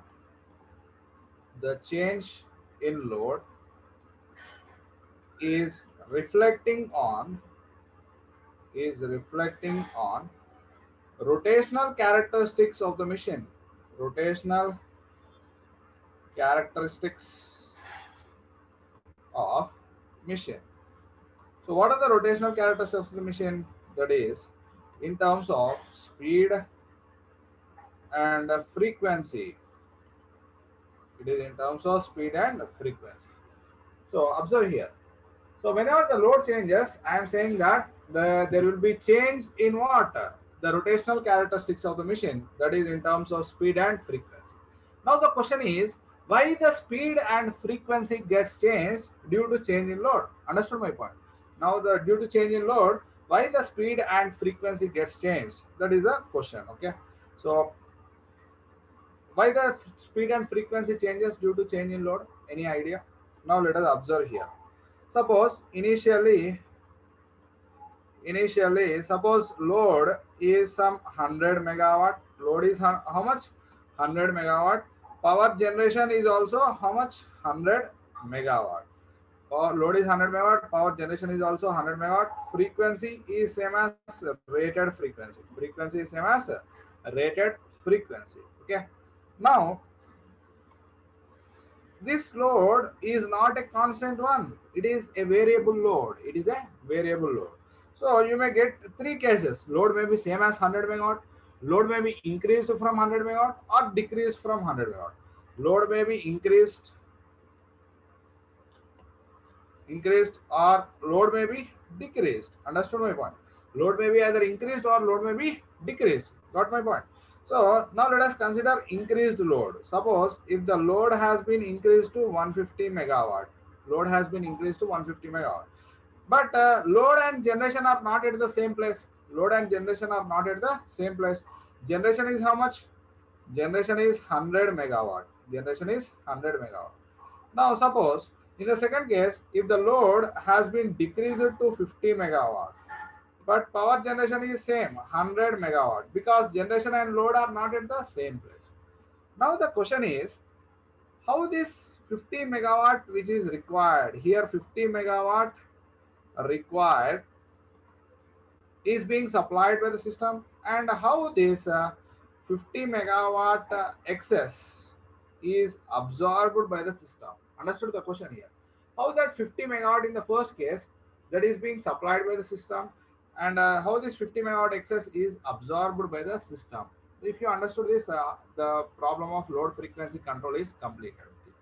Now observe here. So whenever there is change in load, what happens? This increase in load or decrease in load is supplied by the stored kinetic energy in the system. That increase in load or decrease in load is supplied by what? Stored kinetic energy in the system. So here, similar to your vehicle. Suppose if you are driving your vehicle at 50 km per hour, sudden acceleration is constant, there is no obstacle, 50 km per hour continuously running. Suddenly one person of again 25 kgs jumped onto your bike. What happens? Your bike speed reduces. Your bike speed reduces. Or if you are driving with two persons on your bike, suddenly if one person jumps down, your bike speed increases there. Why? Because this increase in load or decrease in load is absorbed by the system in the form of kinetic energy. So here 50 megawatt required. That 50 megawatt required is supplied by stored kinetic energy. 50 megawatt is supplied by stored kinetic energy. Stored kinetic energy. Okay. Understood my point? 50 megawatt, whatever it is required, is being supplied by what? Stored kinetic energy. And in this case, the 50 megawatt excess, which is excess, is absorbed by kinetic energy. Is absorbed in the form of what? Kinetic energy. Here 50 megawatt is supplied by the stored kinetic energy. 50 megawatt is absorbed by the kinetic energy.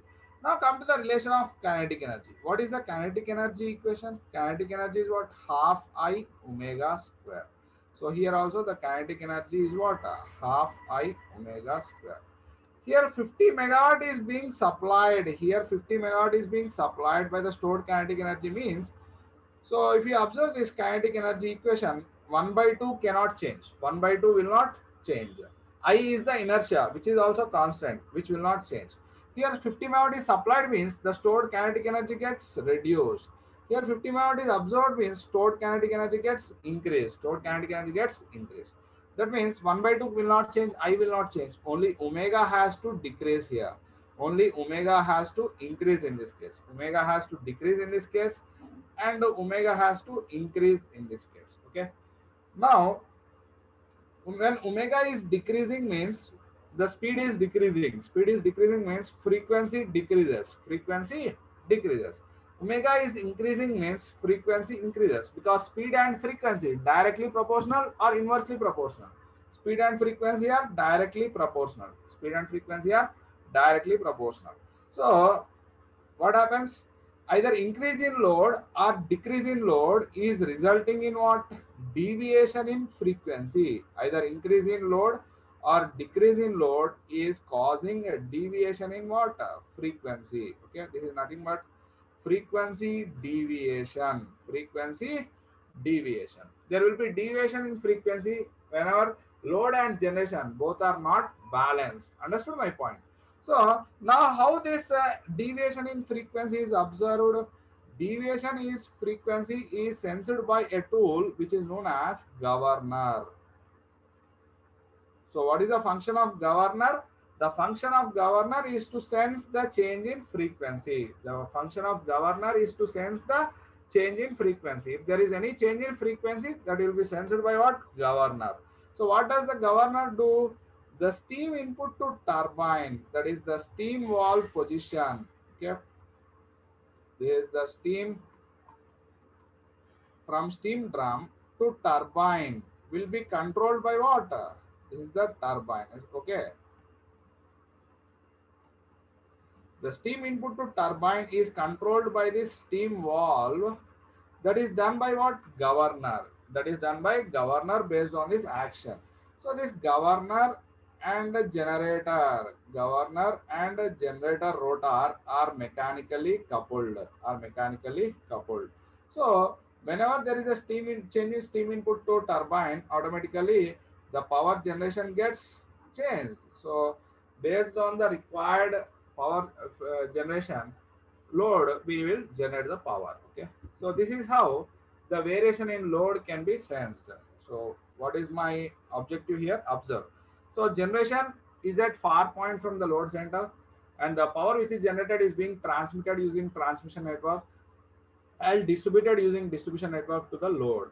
Load is a variable parameter. Based on the consumer requirement, he may connect the load or disconnect the load. So any change in load can be sensed by what? Sensing the change in rotational characteristics of the machine. That means any change in load is reflecting on what? Rotational characteristics of the system. That is in terms of what? Speed and frequency getting changed. Okay. So how do you analyze why the speed and frequency gets changed?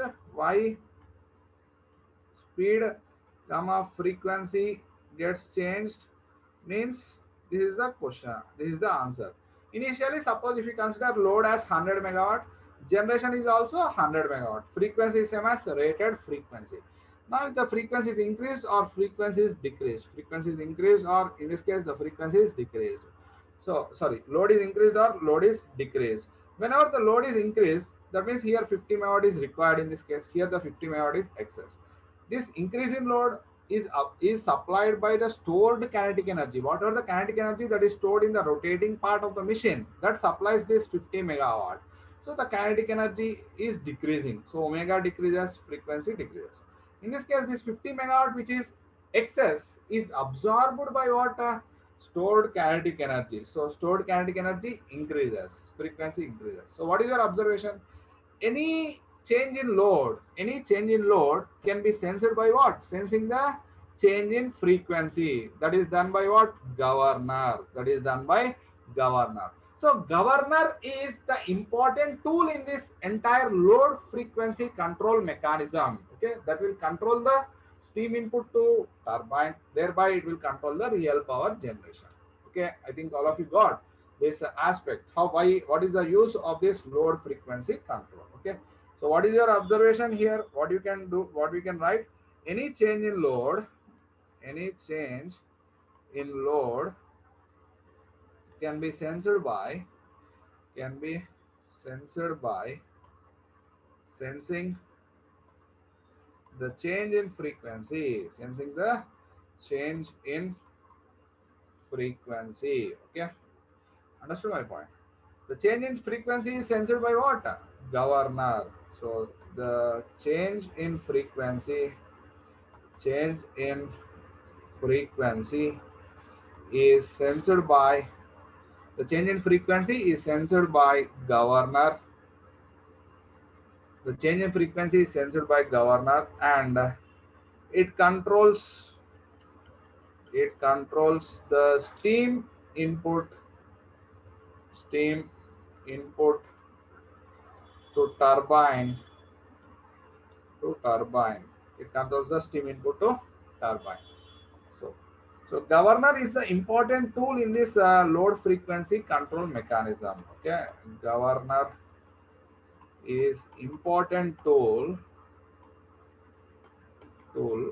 in this in the load frequency control mechanism. Load frequency control mechanism. So you may get a doubt. When frequency changes, voltage also changes, no sir?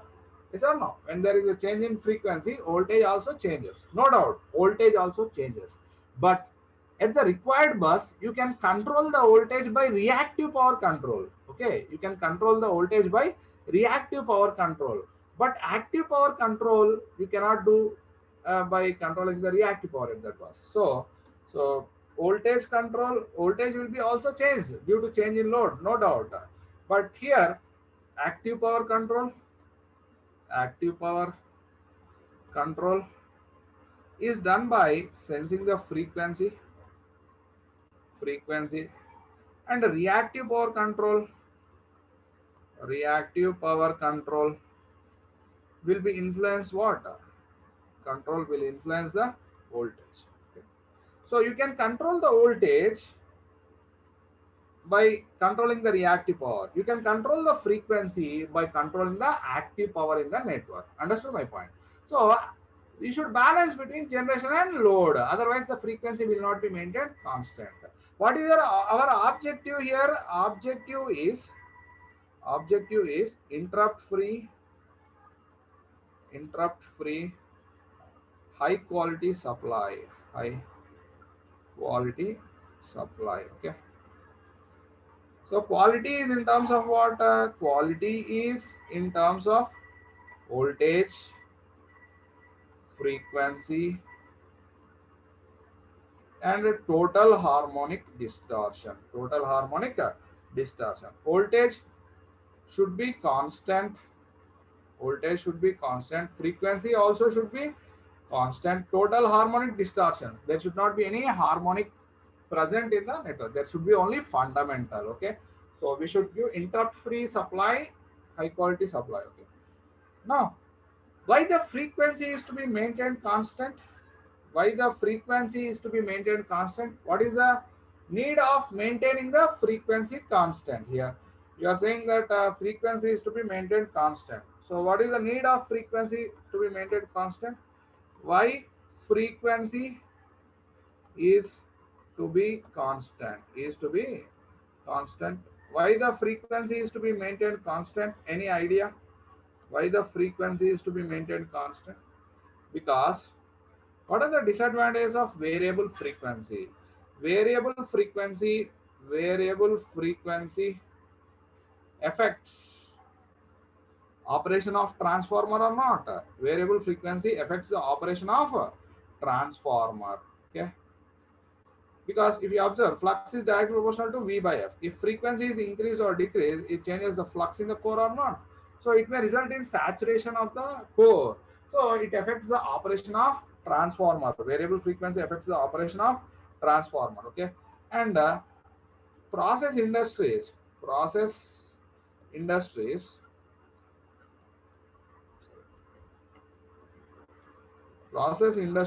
entire process may get affected. Process affects if frequency is variable. So if the frequency is variable, suppose if you take printing press, newspaper printing press, that motors which you are using to roll that requires constant speed. If the frequency is varied, speed varies. If the speed varies, total process gets affected. So process industries requires constant frequency. Okay. And why the frequency is to be maintained constant? For synchronous operation of the power system network.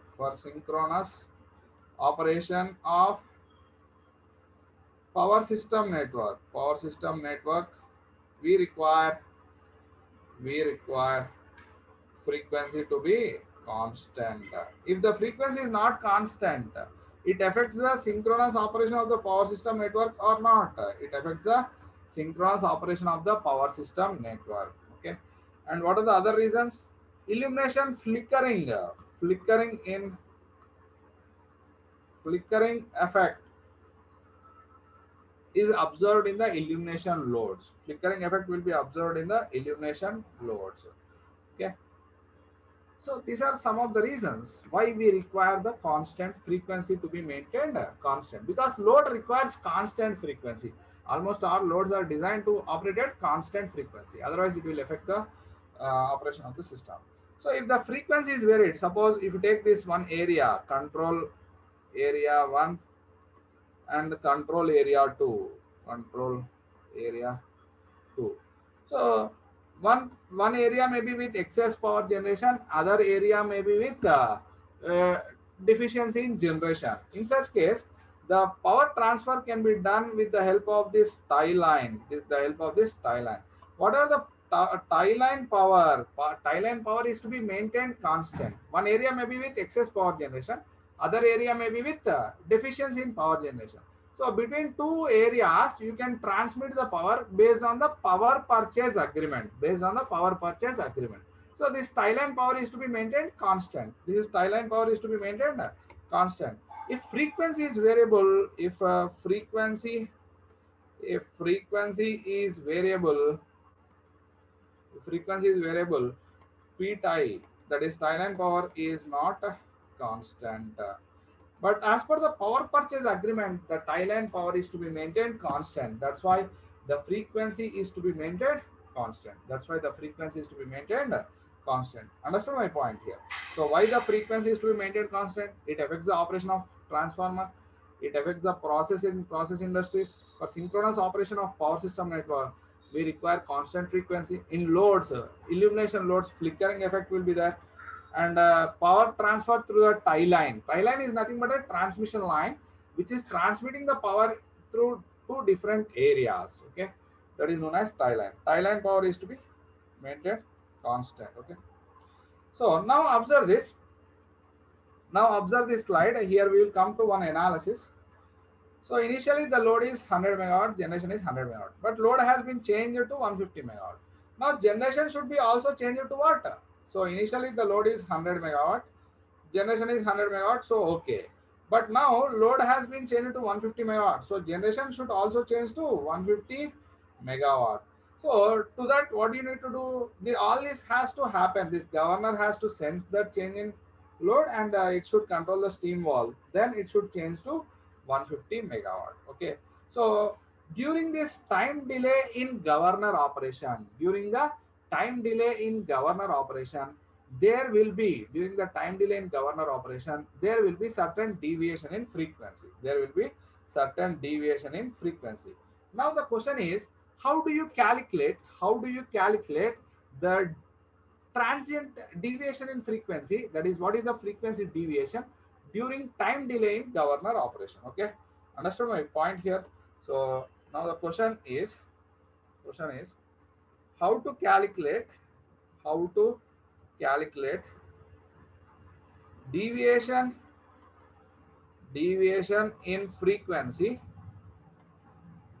in frequency during time delay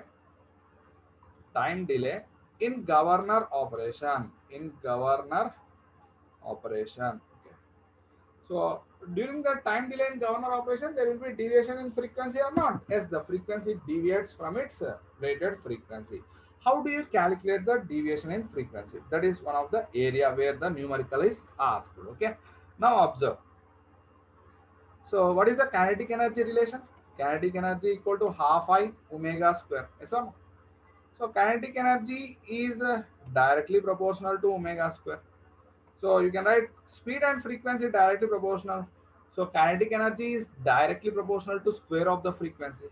So frequency is directly proportional to square root of kinetic energy. Frequency is directly proportional to what? Square root of kinetic energy. Okay.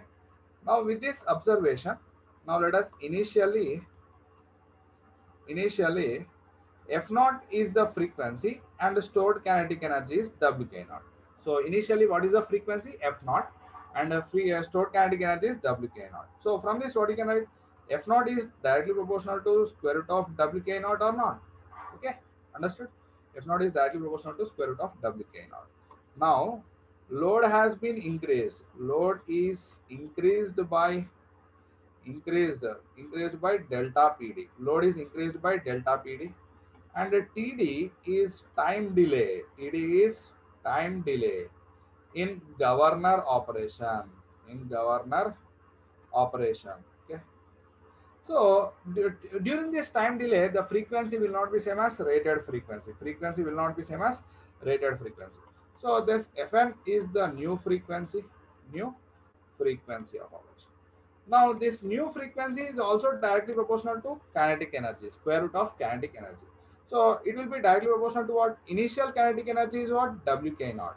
But this increased load by delta PD is supplied by the stored kinetic energy. So we can say that the stored kinetic energy gets decreased by how much amount? Delta PD is the power that has been increased, and the time delay is what? TD. Time delay in governor operation is TD. I think you have got the relation here.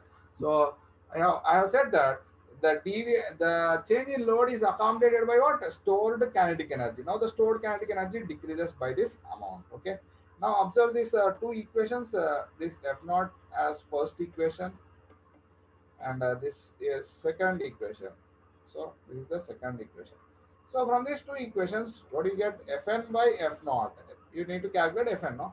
Fn by F naught is nothing but square root of what? Wk naught minus delta PD into TD, that is time delay, by Wk naught.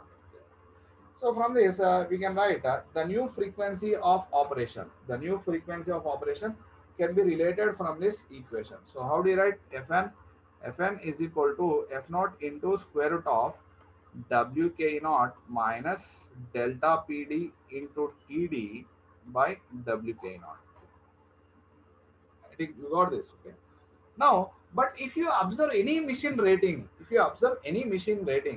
that will not be in terms of stored kinetic energy. But that is defined in terms of any rotational machine in terms of inertia constant. Inertia constant is defined for any machine. Inertia constant H is nothing but stored kinetic energy at a rated speed by rating of the machine. Okay, this is the apparent power rating, that is MVA rating, and stored kinetic energy. So how do you write the stored? H is nothing but Wk naught by rating of the machine is S. So Wk naught is equal to H into S. Wk naught is equal to what? H into S. So here, use this equation in our rated frequency calculation. Fn is equal to F naught into square root of Wk naught. Wk naught can be replaced by what? H into S. H is the inertia constant. S is the rating of the machine, minus delta PD into TD by H into S. H is what? Inertia constant. Okay. So now this is the new frequency of operation during the time delay in governor operation. So you need to remember this relation. So this is to be used when the load is increased or decreased. Load is increased. You can. Suppose if the load is decreased, what will be the new frequency of operation?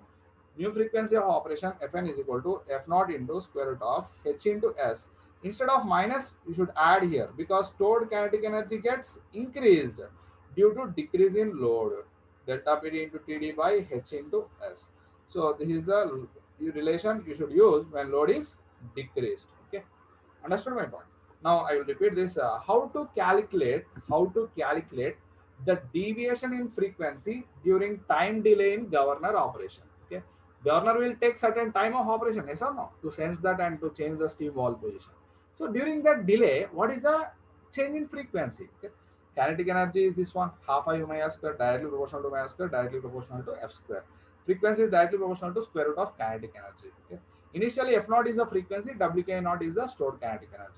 Now load is increased by delta PD, TD is the time delay in governor operation. So as load is increased, the stored kinetic energy gets reduced by what amount? Delta PD into TD. So find the ratio of this two, you will get this. So, but any rating will not be in terms of kinetic energy. It is defined in terms of inertia constant, H. This will have the rating of stored kinetic energy at rated speed by rating of the machine. This will have megajoule per MVA. MVA, or watt second per MVA also. Megawatt second per MVA, or we can also write megawatt second per MVA. So if the power factor is unity, it may also have the unit as seconds. So this is the units of what? Inertia constant. This is the unit of inertia constant. This is what? Unit of H. Unit of inertia constant H. Okay. Here S is what? Rating of the machine. S is the rating of the machine. Apparent power rating of the machine. Okay. So based on this, let us solve one problem. Let us solve one problem based on this.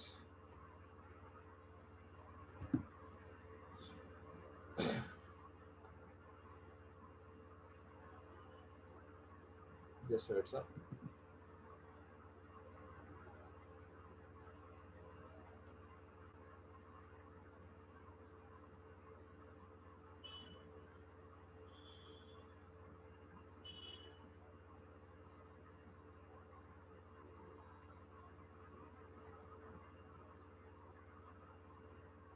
Now I am sharing that screen. Just wait. Now let us try to analyze this problem number 4. Now try to analyze this problem number 4. What he has given? 100 MVA 50 Hz turbo generator. 100 MVA 50 Hz turbo generator operates at no load 3000 RPM. 100 MVA 50 Hz turbo generator.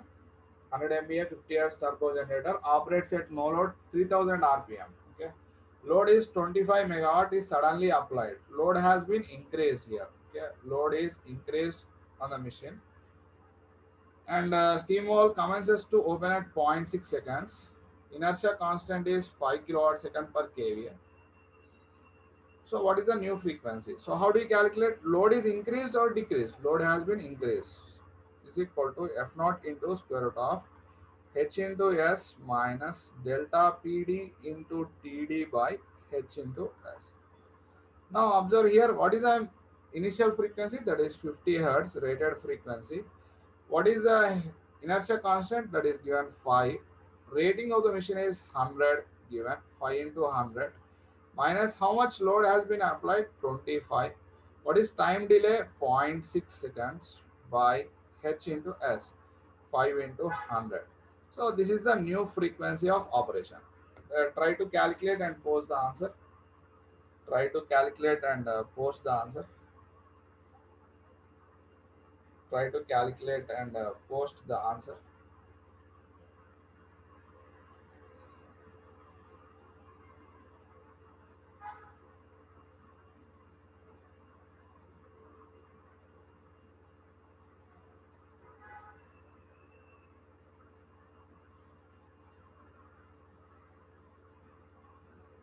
Rating is given in MVA, but no problem, sir, because that is kilowatt second per kVA. Kilowatt will get cancelled out. That is not the problem there. 49.24 hertz. How much? 49.24 hertz. So option is C. So don't confuse here. Kilowatt will get cancelled. Megawatt or MVA both are same. Don't confuse here. Okay. That's why he has given the question like this. Understood here? Got it or not? This is the solution for problem number 4. Take the screenshot of this. I will not write it again there. Got it? Understood? Correct.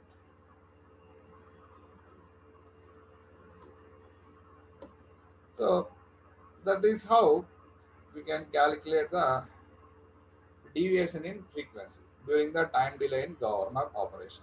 During the time delay in governor operation. So this is the procedure to calculate what? Deviation in frequency. Now, what will be the governor characteristics? Governors will have what characteristics? Governor characteristics.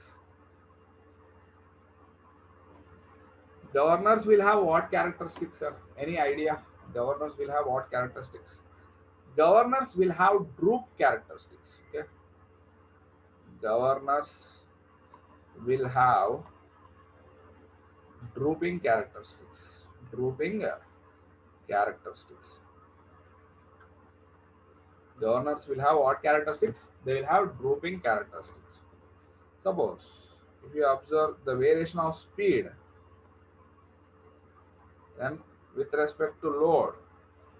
So initially at no load speed is n naught. Whenever it is fully loaded, that is 1 per unit, 1.0 per unit, or full load. Under full load condition, the speed will be decreased, that is m. So governor will have what characteristics? Droop characteristics. This type of characteristics are known as what? Drooping characteristics. So how do you calculate the speed regulation here? Speed regulation, how do you calculate R? How do you calculate n naught minus n by n naught into 100 percentage speed regulation? Yes or no? And how do you calculate the frequency regulation? Speed and frequency directly proportional. So you can write it as f naught minus f by f naught into 100. This is known as frequency regulation. Okay. But here, for a governor, we can also define regulation constant. We can also define a regulation constant. So how do you define regulation constant? Here, why the frequency is changing? Why the frequency is changing? Frequency is changing due to change in what? Load. Frequency is changing due to change in load. Okay. So we can define regulation constant as the ratio of change in frequency to change in load or real power generation. Change in frequency to change in real power generation.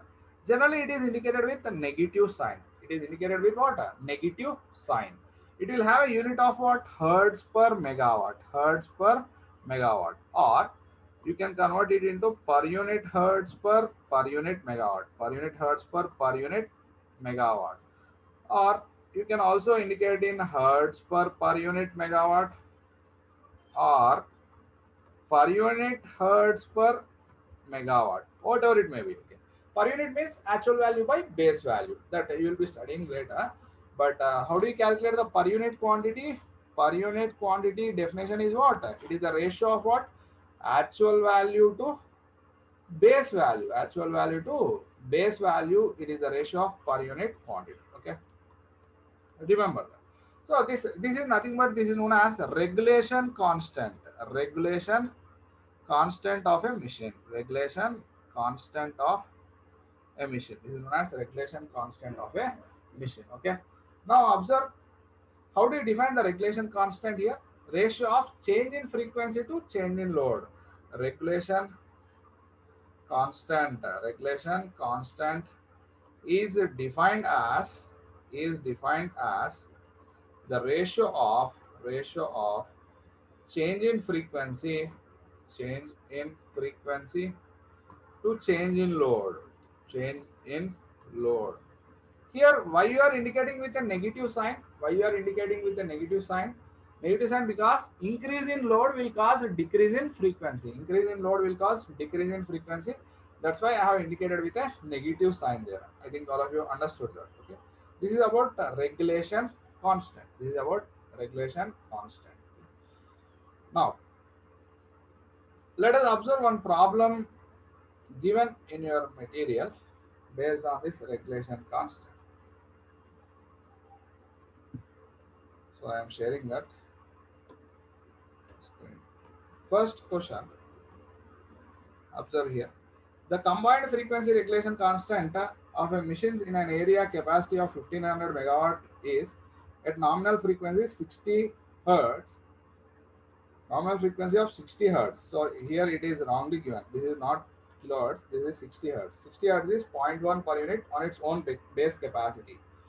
So what is given? Regulation constant R is given as how much? Sorry. Regulation constant R, here it is specified as how much? R is given as 0.1 per unit. And what is asking? What is the regulation constant in a hertz per megawatt? So he has given the per unit value. And he is asking to calculate what in hertz per megawatt. This is hertz, sir. This is not kilohertz. This is hertz. Okay. Take the screenshot of this. We'll go for the solution of that.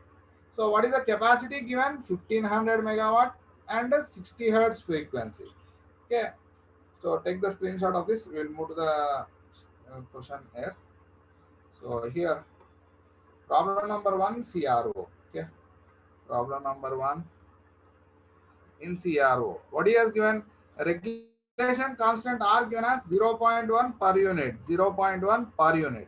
That means 0.1 hertz per unit, hertz per unit megawatt, per unit hertz per unit megawatt. This is the given question. This is the given question.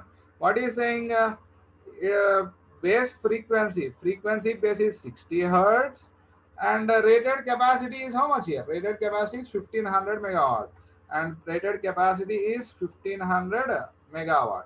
What is the regulation constant in hertz per megawatt? What is the regulation constant in hertz per megawatt? He is asking to calculate. Now, how do you calculate here? How do you calculate? Any idea? How do you calculate? Any idea here? So, what is the definition of per unit quantity? Per unit quantity is nothing but it is the ratio of what? Per unit quantity is nothing but it is the ratio of actual value to base value. Actual value to base value. Per unit quantity is the ratio of actual value to base value.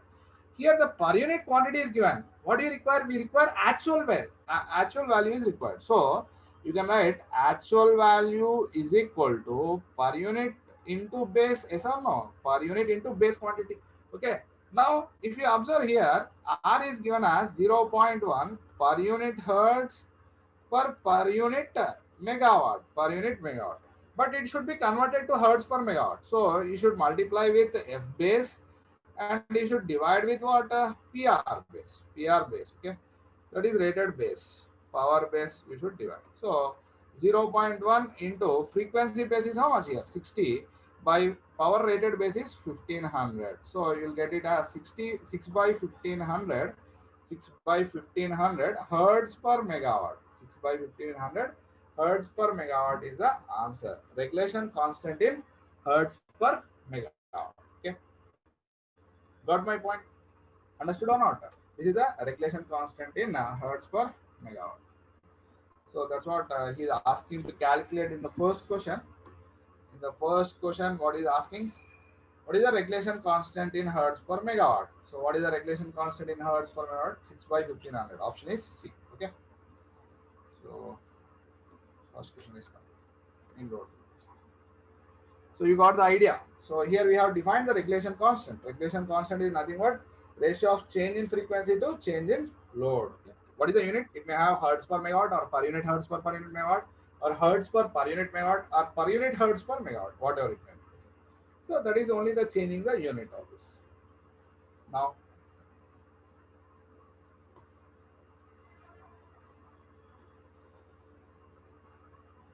let us consider two generators operating in parallel. Now let us consider two generators are operating in parallel to share a load. Okay. Now PR1 is the rated capacity of the first generator. PR2 is the rated capacity of the second generator. FR is the rated frequency of both the machines. And R1 is the regulation constant. R1 per unit is the regulation constant of the first unit. R2 per unit is the regulation constant of the second unit. So when the generators are connected in parallel, how the load sharing will be done? How the load sharing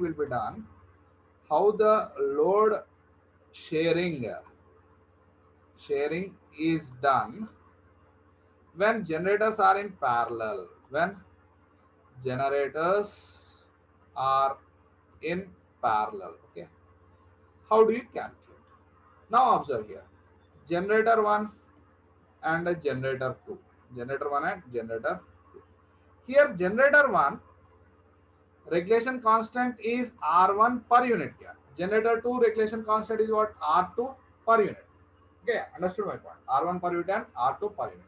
But here we require the regulation constant in actual value, that is hertz per megawatt. This is per unit means R1 per unit hertz per unit megawatt. Per unit hertz per unit megawatt. This R2 per unit means R2 per unit hertz per unit megawatt. But here we require actual regulations. Here we need to use what? Actual regulations. So how do you calculate the actual regulations? So R1 into FR by PR1. This will be giving in what? Hertz per megawatt. hertz per megawatt. So R2 regulation constant in actual value, R2 into rated frequency by PR1, rated frequency by PR2, sorry, rated frequency by PR2, hertz per megawatt. Because this regulation constant R2 is defined at this PR2 and FR, and R1 is defined at this PR1 and FR. Okay. So these are the actual regulations. This is the actual regulation. This is the per unit regulation. First one. This is our actual regulation. Okay. Actual regulation. Now, what will be the change in load whenever there is a change in load? What is the change in generation contributed by unit 1 and unit 2? If there is change in load, what is the change in generation? So what is the basic regulation constant? R. What is the formula for R? Delta F by delta P. Yes or no? Delta F by delta P. So delta P, the change in generation, can be written as delta F by R. Yes or no? Delta F by R. Okay. So for generator 1, so change in load, change in generation of unit 1 or generator 1 is delta Pg1 is equal to what? So here minus will be there, minus delta F by R1. Here you should substitute what? Actual regulation. Here you should substitute actual regulation. Okay. So what is the change in generation of unit 2 due to change in load? Change in generation of unit 2 or unit generator 2. Delta Pg2 can be calculated as what? Minus delta F by R2. Here also you should substitute what? Actual regulation. You should substitute actual regulation. You should not substitute per unit regulations. While you are using this, you should not substitute per unit regulations. So this is a change in generation contributed by unit 1. This is a change in generation contributed by unit 2. So the total change in generation, total change in generation. How do you calculate? Delta Pg, delta Pg is equal to delta Pg1 plus delta Pg2. Okay, what is delta Pg1 and delta Pg2? You got here. So delta Pg is equal to delta Pg1 plus delta Pg2. So what you got here? Minus delta F by R1 plus minus delta F by R2. So you can write that exact change as minus delta F by R equivalent. Yes or no? Equivalent regulation change. So whenever the generators are connected in parallel, what is the equivalent regulation? How do you calculate? 1 by R1 plus 1 by R2. So equivalent regulation constant of the system whenever they are connected in parallel. So this is the formula to calculate what? Equivalent regulation constant. Equivalent regulation constant, equivalent regulation constant when machines are connected in parallel. When machines are connected in parallel, this is the formula to calculate the equivalent regulation constant. So if there are n machines, for n machines, what will be the equivalent regulation constant? How do you calculate? 1 by R equivalent is equal to 1 by R1 plus 1 by R2, so on up to 1 by Rn. This is the formula to calculate equivalent regulation constant. Understood my point? Now this is the formula to calculate the change in generations of unit 1 and unit 2, and this is the formula to calculate the total change in generation, and this is the equivalent regulations. So here we have observed what whenever the two alternators are operating in parallel, how the load sharing can be done. Okay, now let us observe with one problem. Just a minute, sir.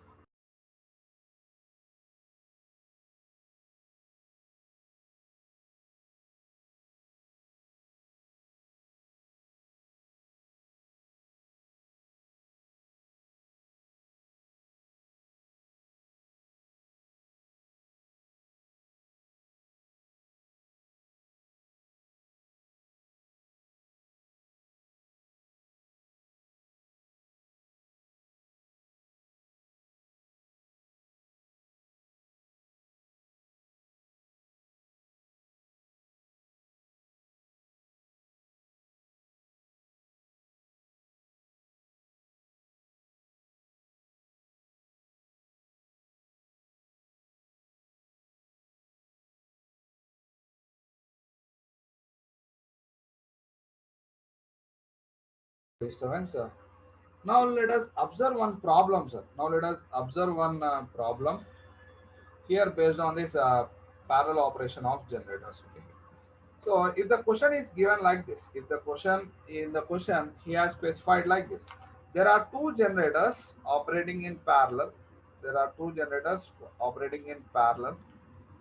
The regulation constants of the first machine R1 is 4%, and the regulation constant of the second machine is 5%. These are the two regulation constants. And what is asking? Calculate equivalent regulation constants. What is the equivalent regulation constant is asking to calculate?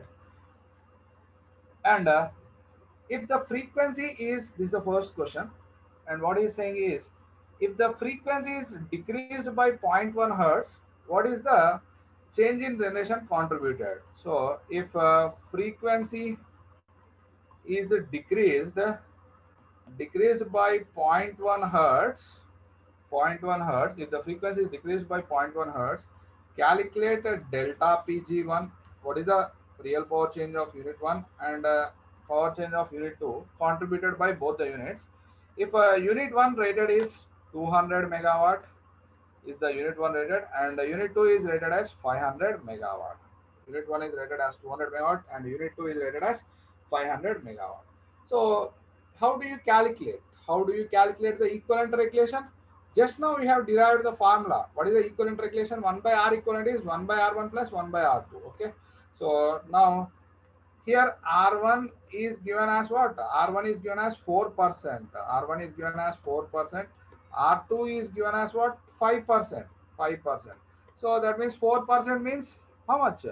4 by 100. That is 0.04 per unit. R2 is 5% means 5 by 100. R2 is how much? 0.05 per unit. So this is the per unit regulation, but you require actual regulation here. So how do you convert 0.04 into FR by PR1, and R2 is equal to 0.05 into FR by PR2. That is actual regulations to be calculated. 0.04 into what is the rated frequency? 50 hertz. And what is the regulation? Unit 1 200, and a regulation constant of 0.05 into 50 by what is PR2? 500. PR2 is 500. Okay. Now calculate what is the regulation constant of unit 1 and unit 2. What is the regulation constant of unit 1 and unit 2? So post the answer. R1 and R2 you calculate and post the answer. So R1 will be how much? R2 will be how much? R1 and R2. R1 and R2. How much do you get? R1 is 0.01. R1 is how much? 0.01. Okay. What about R2? R1 is 0.01. R2 is 0.005. So okay. R1 is 0.01 hertz per megawatt and R2 is 0.005 hertz per megawatt. 0.005 hertz per megawatt. So this is the actual regulation. This is per unit regulation. Okay. Now while you are using this relation, you should use what? Actual regulations you should use. Okay. Actual regulations only you should use here. So now what is the equivalent regulation? How do you calculate the equivalent regulation? 1 by R equivalent is equal to 1 by R1 plus 1 by R2. So that means 1 by R equivalent is 1 by 0.01 plus 1 by 0.005. So from this calculate the equivalent regulation. And post the answer. So what will be the equivalent regulation? How much you got? What is the equivalent regulation? 0.0033 hertz per megawatt. 0.0033 hertz per megawatt. So this is very important, sir. How to calculate the equivalent regulation whenever the alternators are operating in parallel. So once you get this equivalent regulation, so now this is the first question. Calculate the equivalent regulation is asking. Next, what is asking? If the frequency is decreased by how much? 0.1 hertz. What is the change in generation contributed by unit 1 and unit 2? How do you calculate? Here observe, here this is given as 0.1 hertz. R1 we know and R2 also we know. So can you calculate delta Pg1 and delta Pg2 or not? Yes or no? So how do you calculate here? So B beta delta Pg1 is equal to minus delta F by R1. Delta Pg2 is equal to minus delta F by R2. Here how much frequency is decreasing? Decreasing. That's why it is 0 minus. Okay. R1 calculated is how much? 0.01. 0.01. Delta Pg2 is how much? Delta Pg2 is minus of minus 0.1 by R2. Regulation constant given calculated is 0.005. 0.005. So how much bigger?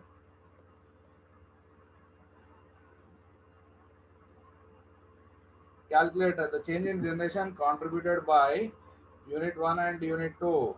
Unit 1 change in generation is how much, sir? Here unit 1 change in generation is how much? Calculated. So have you calculated the change in generation of unit 1? How much you got?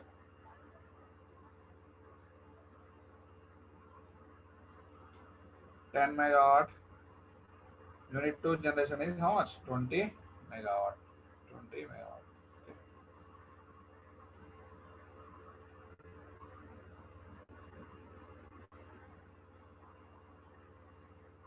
I think all of you got this idea how to calculate. So what is your observation? What is your observation here? What is your observation? Generator 1 having a regulation constant of R1, that is 0.01 hertz per megawatt, is contributing a change of delta Pg1 is 10 megawatt. R2 is having 0.005 hertz per megawatt, and the delta Pg2 is how much? 20 megawatt. So what is your observation? The unit which is having least regulation constant, yes or no? Less slope or least regulation constant will contribute more change or not. So the unit which is having less voltage regulation, less the regulation constant is contributing more, or the unit which is having more regulation constant is contributing more. So what is your observation here? Unit 1 4%, unit 2 5%. This is actual regulation, don't confuse again. Here this is 5%. Again, don't compare this. This R1 is 5%, the R1 is 4%, and R2 is 5%. Observe here. Here actual regulations. Here you should consider what? Actual regulations. Okay. So the unit which is having least actual regulation will contribute more change in load. Okay. So what we can make a point here. So observation is the unit which is having least actual regulation will contribute more change. Okay, will contribute more change in load. Okay. Whenever the alternators are connected in parallel. Okay. Understood my point? Actual regulation, not the percentage or per unit regulation, because that depends on the ratings of the machine. Here you should consider what? Actual regulations are to be considered. Understood the difference here? Got it or not? Got it, sir?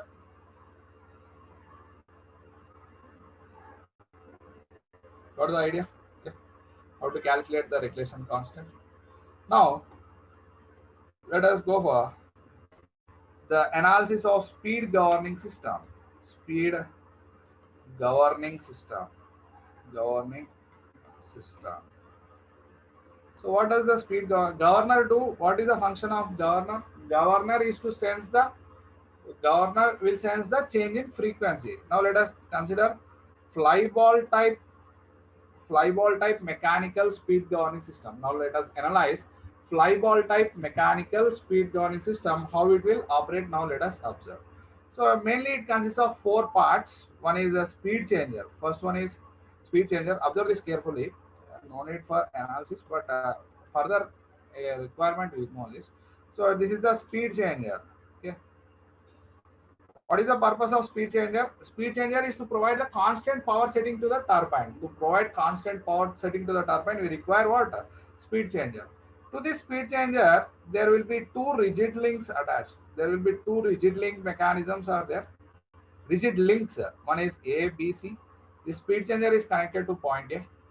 And to this point B, on the linkage mechanism, two fly balls will be connected. Two fly balls are connected. So fly balls which are allowed free to rotate according to the rotating mechanism. So these fly balls are allowed to rotate. So, so it will be connected to the rotating mechanism and they are allowed to rotate. These two are what? Fly balls. What is the function of fly ball? Fly ball function is to sense the change in speed. Suppose if you tie thread to a ball and if you rotate your hand, if you tie thread to a ball and if you rotate your hand, what happens? The ball will also move, no? The ball will also rotate due to centrifugal force. Due to centrifugal force. If you increase the speed, fly balls move outward. If you decrease the speed, fly balls will move inward. Yes or no? Fly balls will move inward due to centrifugal force. Here, the change in frequency is sensed by these fly balls, which are connected at this point B. Okay, and apart from that, you have the second link that is C, D, E. There will be second link C, D, and E. To this point D on the linkage mechanism, we will connect an hydraulic amplifier. We will be using a hydraulic amplifier. What is the purpose of hydraulic amplifier? I will say, just wait. So there will be this hydraulic amplifier consists of two pilot valves. This is pilot valves. There will be two pilot valves to this hydraulic amplifier.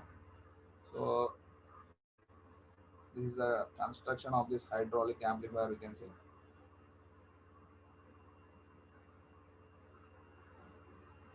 So the operating pressure of the steam will be very high. Yes or no? The operating pressure in case of steam power plant will be high or low?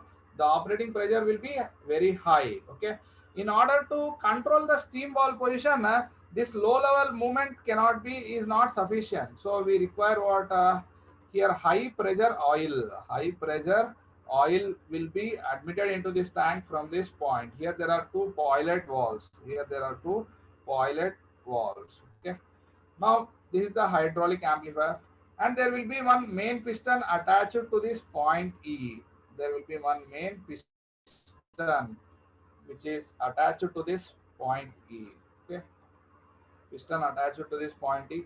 This will control what? The steam input to turbine. Here the steam input from the steam drum to turbine. The steam input is controlled by what? This steam valve position. This steam valve position will be controlling the steam flow to turbine by the movement of this point E. Now observe, this is the entire fly ball type mechanical speed governing system. This indicates what? Fly ball type mechanical speed governing system. So now let us go into the details by analyzing one by one. First one, you have speed changer. So this fly ball type the speed governing system has four main parts. Speed governing system has four main parts. One is speed changer. What is the purpose of speed changer? This speed changer provides the constant power setting to turbine. To provide what? To provide constant power setting to turbine. Power setting to what? Turbine. Okay, I will come to the diagram later. So I will explain the parts. One is speed changer. Its function is to provide constant power setting to turbine. Second one is fly balls. What is the function of fly balls? To sense change in frequency. To sense the change in frequency. And you have hydraulic amplifier to amplify. Hydraulic amplifier. So to amplify the low level movement to high level movement, you have hydraulic amplifier. And the fourth one is linkage mechanism. Links ABC and CDE. There are two rigid links. These are the four main parts of what?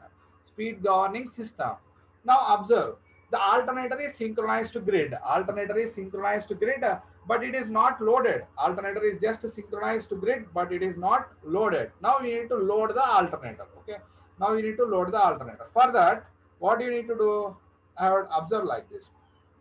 For loading the alternator, what I have done, I have pushed the speed changer position downward. I have pushed the speed changer position downward. When the speed changer position is moved downward, the point C on the linkage mechanism will move upward. Yes or no? The point C will move upward. When point C moves upward, this point D also moves what? Upward. The point C D also moves upward. When the point D moves upward, the high pressure oil, this upper pilot valve gets open and high pressure oil will be admitted into the top of the main piston like this. High pressure oil will be admitted into the top of the main piston. So when high pressure oil is admitted onto the top of the main piston, this point E moves downward. So the steam input to turbine is increased. So the steam input to turbine is increased. Now observe here what happens. Alternator is initially not loaded. Alternator is initially not loaded. Now I want to load the alternator. It is just synchronized to grid and just loading. Now I want to load the alternator. What I have moved? I have pushed the speed changer downward. Then what happens? Point C moves upward. Point D moves upward. When point D moves upward, this upper pilot valve gets opened. High pressure oil will be admitted into the top of the main piston. Okay. So the point E moves downward. When point E moves downward, the steam input to turbine gets increased. The steam input to turbine gets increased. Understood my point? So the steam input to turbine gets increased. So now actually I should generate only 100 megawatt. Actually I require only 100 megawatt. But suppose if generation has gone to 120 megawatt, I require only 100 megawatt, but generation got to 120 megawatt. So surplus power, it results in what? Increase in power required is 100 megawatt, but if you are generating 120 megawatt, this power will increase the stored kinetic energy. So speed increases. So the change in frequency is sensed by what? Governor. The change in frequency is sensed by governor. That is, fly balls will sense the change in frequency. So whenever the speed is increased, if you tie a ball with a thread and if you rotate at high, if you increase the speed, balls will move outward or inward. Balls will move outward. That means this will stretch. So the point B moves downward. The point B moves downward. Whenever the balls are stretched, the point B moves downward. Okay. So then what happens? The point C also moves downward. Whenever the point B moves downward, the point C is also moving downward. Then the point D moves downward. What happens when the point D moves downward? Then the high pressure oil will be admitted into the bottom of the main piston. High pressure oil will be admitted into water, bottom of the main piston, and the point E is moved upward. And the point E is moved upward. So the steam input to turbine is being reduced. So the steam input to turbine is reduced. Yes or no? The steam input to turbine is reduced. Okay, this is how a speed governing system will function. This is how a speed governing system will function. Okay. Now observe, this speed governing system has how many inputs? Two inputs. One is change in speed changer position, and the other one is change in frequency. Okay, change in speed changer position, and the other one is change in frequency. Two inputs.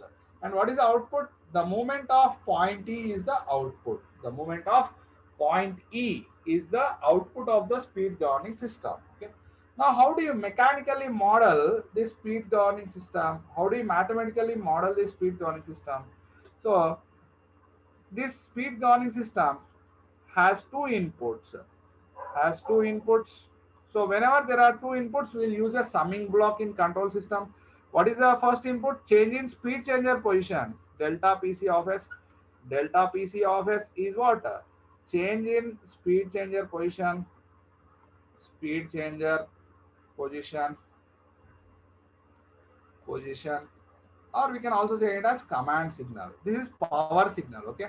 And other one is change in frequency.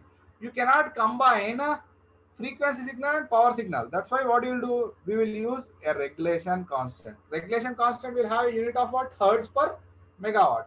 Now other input is what? Delta F of S. Delta F of S, deviation in frequency. So multiply with the 1 by R, you will get power signal here. So What is the gain of this speed governing system? KSG is the gain of the speed governing system, and tau SG is the time constant of the speed governing system. Output is what? The moment of point T. Delta XC of S is the moment of point T. This is the modeling of what? Speed governing system. This is the modeling of speed governing system. Delta PC of S is change in speed changer position. Delta F of S is a change in frequency, change in frequency, and the delta XC of S is a moment of E point change or change in moment of point E. Okay. And what about KSG here? KSG is a gain of a speed governing system. What is tau SG? Time constant. Time constant of a speed governing system. Okay. This is the modeling of speed governing system. Now observe here, the speed governing system has two inputs. One is change in speed changer position and the other one is change in frequency. And it is resulting in what? Moment of point T. Okay. This is the modeling of what? Speed governing system. This is a mechanical one, sir. There is no electrical term related here. This is mechanical one. Mechanical one. So this is mechanical aspect. This is mechanical one.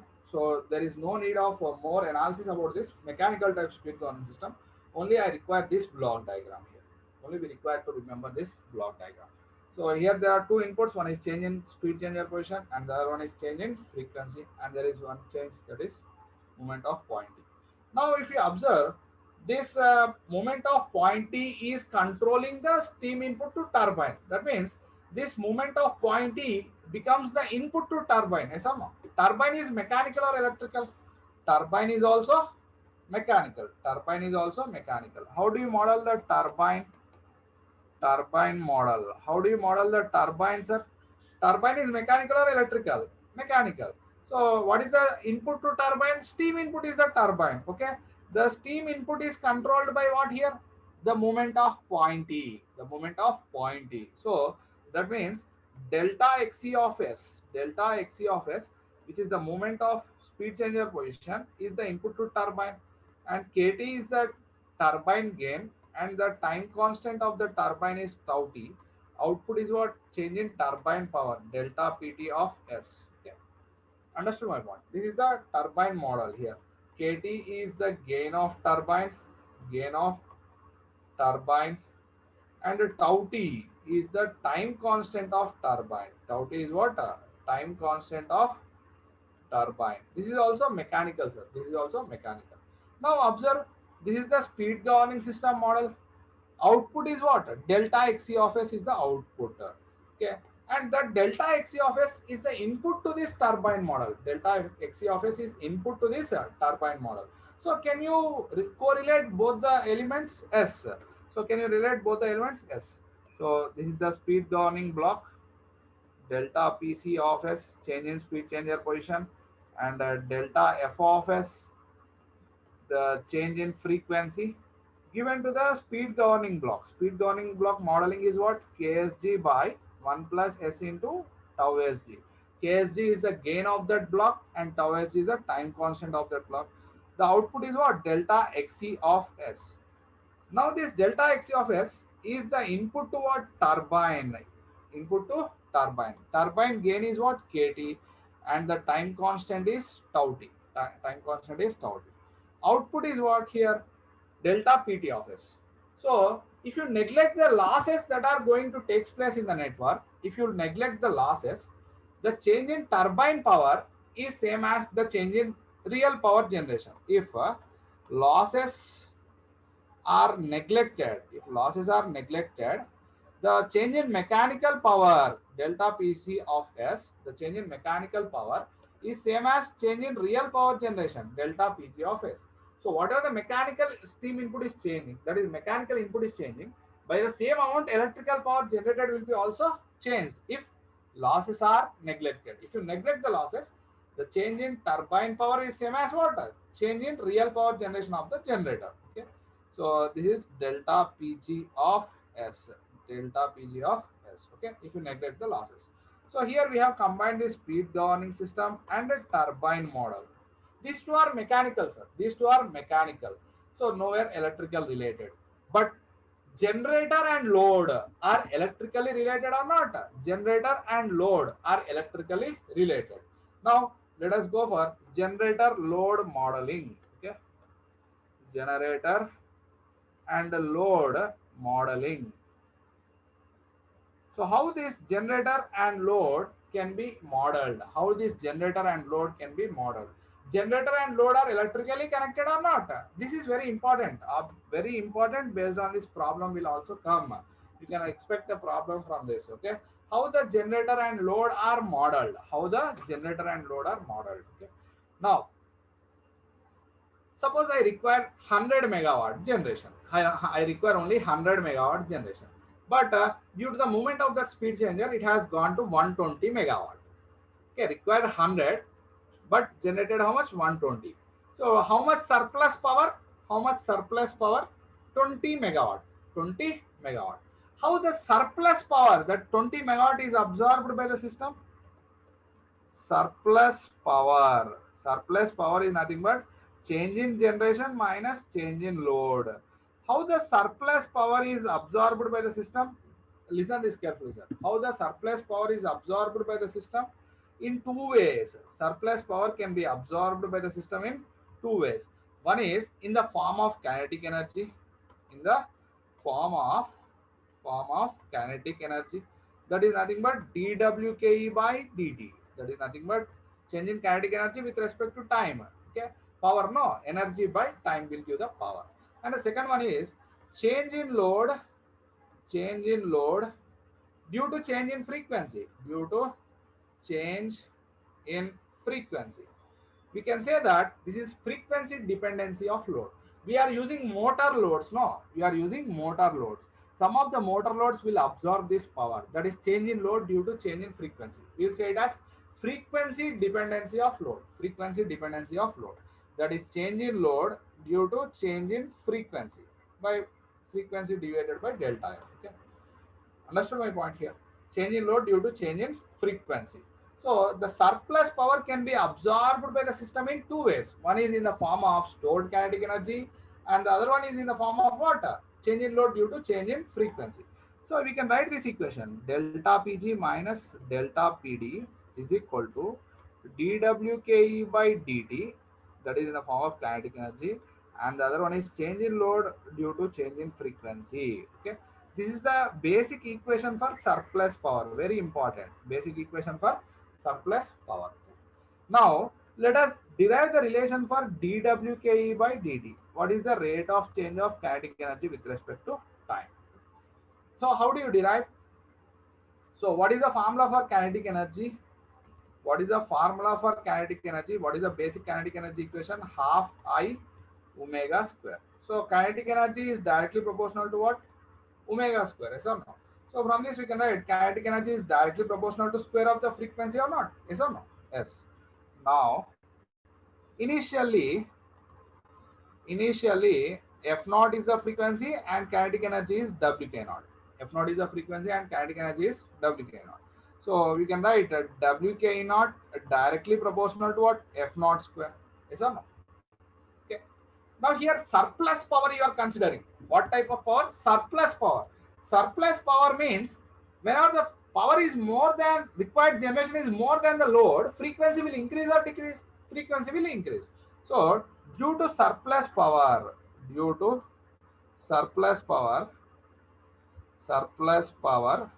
frequency increases, yes or no? Frequency increases by delta f. Frequency is increased by how much? Delta f. Now Wke is the kinetic energy and F naught plus delta f. Frequency is increased by F naught plus delta f. Now what equation do you get here? Wke is directly proportional to F naught plus delta f square. Yes or no? F naught plus delta f square. Now observe these two equations. This is equation 1, initial case. Now due to surplus power you will get this equation. Due to surplus power you got this equation. Basic kinetic energy derivations. I can write directly, but so for analysis of your cause I am writing here. So if you find the ratio Wke by Wke naught, what do you get here? F naught plus delta F square by F naught square. Yes or no? F naught plus delta F square by F naught square. So you can write Wke by Wke naught is equal to, expand this in the form of a plus b whole square, f naught square plus delta f square plus 2 f naught into delta f by f naught square. Now if you observe, f naught is frequency, that is 50 hertz square, and delta f is deviation in frequency. So what is the deviation in frequency that you can allow? Only 0.1 hertz, like that. So f naught is 50 square, deviation in frequency is 0.1 square, which is more. This delta f square can be neglected because very small, very small. This delta f square is very small and it can be neglected. So you can write the equation for Wke by Wk naught, Wke by Wk naught as f naught square plus 2 into f naught into delta f by f naught square. Okay. Now you can simplify this. Wke by Wk naught is equal to f naught square by f naught square is 1. F naught will get cancelled. 2 into delta f by f naught. 2 into delta f by f naught. So now Wke is equal to Wk naught into 1 plus 2 into delta f by f naught. Okay. Now I have related this. I have given the equation for inertia constant. I have defined the inertia constant h. Inertia constant. I have defined inertia constant. H is equal to what? Wke naught by rating of the machine. Inertia constant H is equal to Wk naught by rating of the machine. Now we can write Wk naught is equal to H into S. H into S into 1 plus 2 into delta F by F naught. Okay. 1 plus 2 into delta F by F naught. So this is not the Wk naught. This is only Wk. Wk equal to this one. Now we require dWke by dt, dWke by dt value. So if you differentiate that, what you get? 2 into h into s, 2 into h into s by f naught into d delta f by dt, d delta f by dt. So this is the relation for what? Change in kinetic energy with respect to time. So I have derived from the basic equation only, that is kinetic energy equation. We have derived all these aspects. Okay. Now, so we got dWke by dt. Now what about the second one? This is dWke by dt. What about the second one? B, that is change in load due to dou Pd by dou F into delta F. So dou Pd by dou F into delta F. This can be written as some constant B into delta F. B into delta F. Here B is what? Dou Pd by dou F. This is known as area parameter. Area parameter. So if you consider an area, for an area, the change in load due to change in frequency will be constant. For an area, change in load due to change in frequency will be constant. What will be the unit of this? Hertz per megawatt. Unit of B will be hertz per megawatt. Okay. Now let us rewrite the surplus power equation. So delta Pg minus delta Pd. This is the electrical, no, change in generation and change in load is what? dWke by dt plus dou Pd by dou F into delta F. Okay. So now you can rewrite this as what? Delta Pg minus delta Pd is equal to dWke by dt. You got this. Okay. 2 into h into s by f naught. 2 into h into s by f naught into d delta f by dt plus b into delta f. B into delta f. Okay. So this equation is the basic surplus power equation. This equation is the basic surplus power equation. So now here, is this equation is in per unit form? No, this equation is not in per unit form. To convert this into per unit form, divide with the rating of the machine. To convert to per unit form, divide with S, that is nothing but a rating of the machine. Rating of the machine. Yes or no? So if you divide with the rating of the machine, then the equation converts like this. Delta Pg per unit minus delta Pd will be in per unit is equal to, that S will get cancelled out. 2h by f naught into d delta f by dt plus this B is also having a unit of power no b per unit into delta. So this equation is in per unit form. This equation is in per unit form. Now apply Laplace transform to this equation. Apply Laplace transform. Laplace transform. Because we require in that S domain, no? If you apply Laplace transform to this equation, how does it converts? Delta Pg of S minus delta Pd of S is equal to delta Pg of S minus delta Pd of S is equal to 2h by f naught 2h by f naught into S into delta f of S S into delta f of S plus S into delta f of S plus b into delta f of S b into delta f of S. Okay. So now this delta f of S term you take it on the other side. Delta f of S term you take it on the other side. 1 by 2h by f naught 2h by f naught into S plus b into delta Pg of S minus delta Pd of S. Okay, you got this equation. Is this equation in time constant form? No, this equation is not in time constant form. So deviation in frequency delta f of S equal to, so you can rewrite this as 1 by b plus 1 plus 2h by b into f naught into S. I have taken b in the common in the denominator. So you got this delta Pg of S minus delta Pd of S. Now this equation is in time constant form. Now this equation is in time constant form. Very important, sir. Listen here.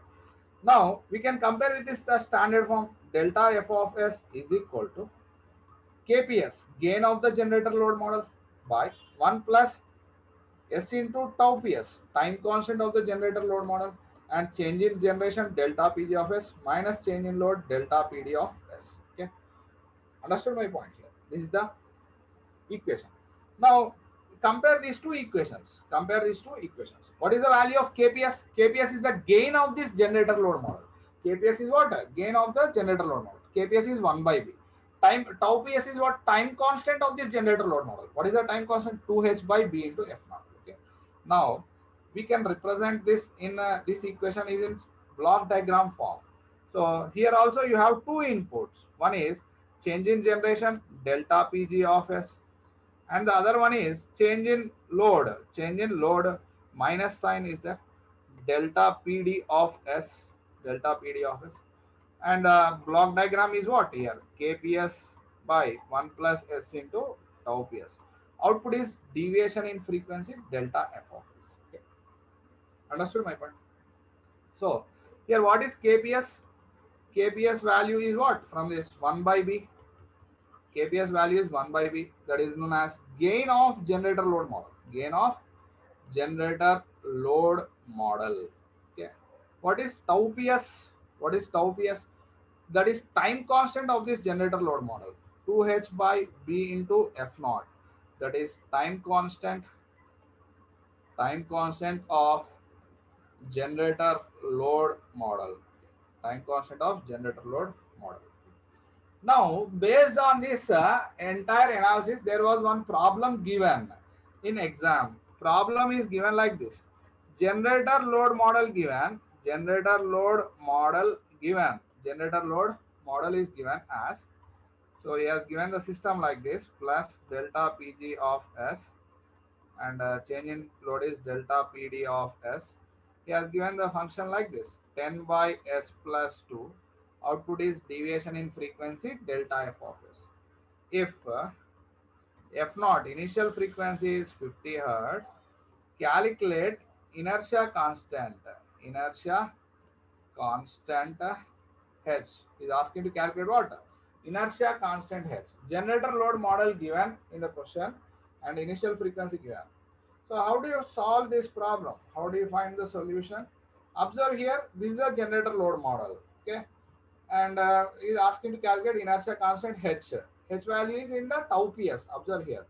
So how do you calculate here? This 10 by S plus 2 is equal to KPS by 1 plus S into tau PS. Is this in time constant form?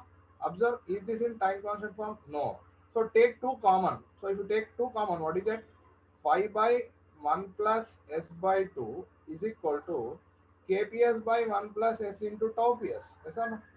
So now, what is the value of kps here? Don't first we need to convert it into time constant form. So what is kps? That is 5. So 1 by b, kps value is what? 1 by b is equal to 5. So b value is what? 1 by 5.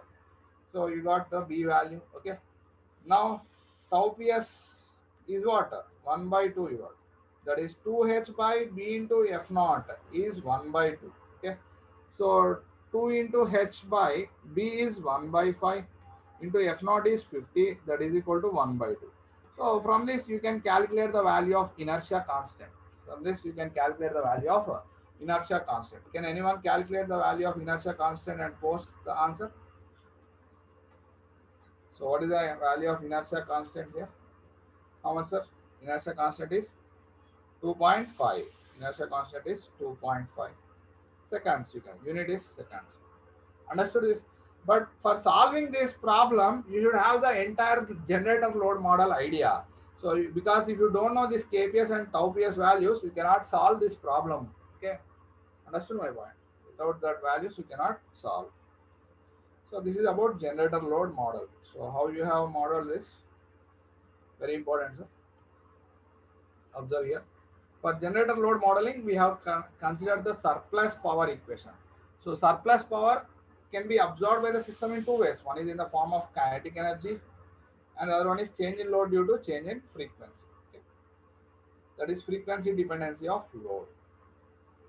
Now, we have used the basic kinetic energy equation and derived the expression for dwk by dt.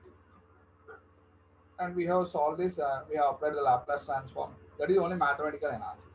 And you got this.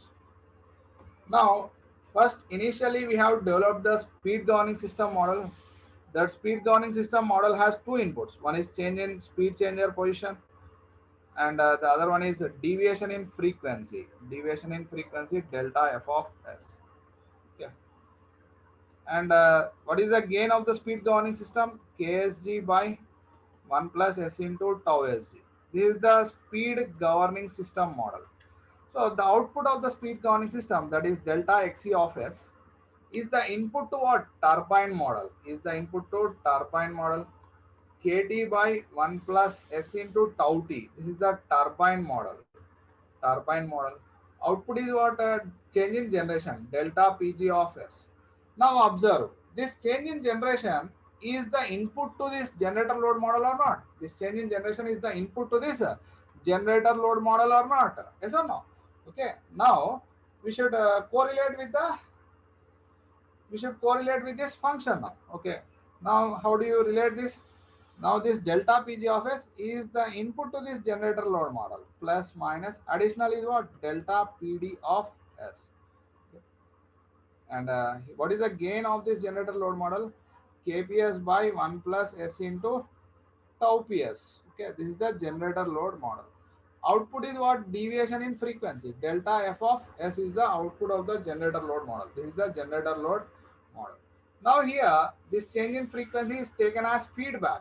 That is, the change in frequency or deviation in frequency is observed by what? The change in frequency or deviation in frequency is observed by the governor. That is taken as feedback. So this represents a single generator load model, turbine model, and a speed governing system model. Okay. This is for an accelerated system. This is how you need to relate. So can you allow the steady state deviation in frequency or not? Can you allow the steady state deviation in frequency? We cannot allow the steady state deviation in frequency. Transient deviation in frequency can be allowed, but steady state deviation in frequency cannot be allowed. So in control systems, you will be studying about controllers: proportional controller, proportional integral controller, proportional derivative controller, and proportional integral derivative controller. In control systems, you will be learning about controllers. Okay, which controller will be reducing the steady state deviation in frequency to 0? PI controller, proportional integral controller, is used to reduce the steady state deviation in frequency to 0, because every time you will not manually check the deviation in frequency. So the frequency deviation can be reduced to 0 by using which type of controller? PI controller. PI controller is used to reduce steady state deviation in frequency to zero. So by using which controller, this was the question that was asked. By using which controller the steady state deviation in frequency can be reduced to zero? By using PI controller. Okay. So where do you connect that PI controller? That PI controller should change the speed changer position.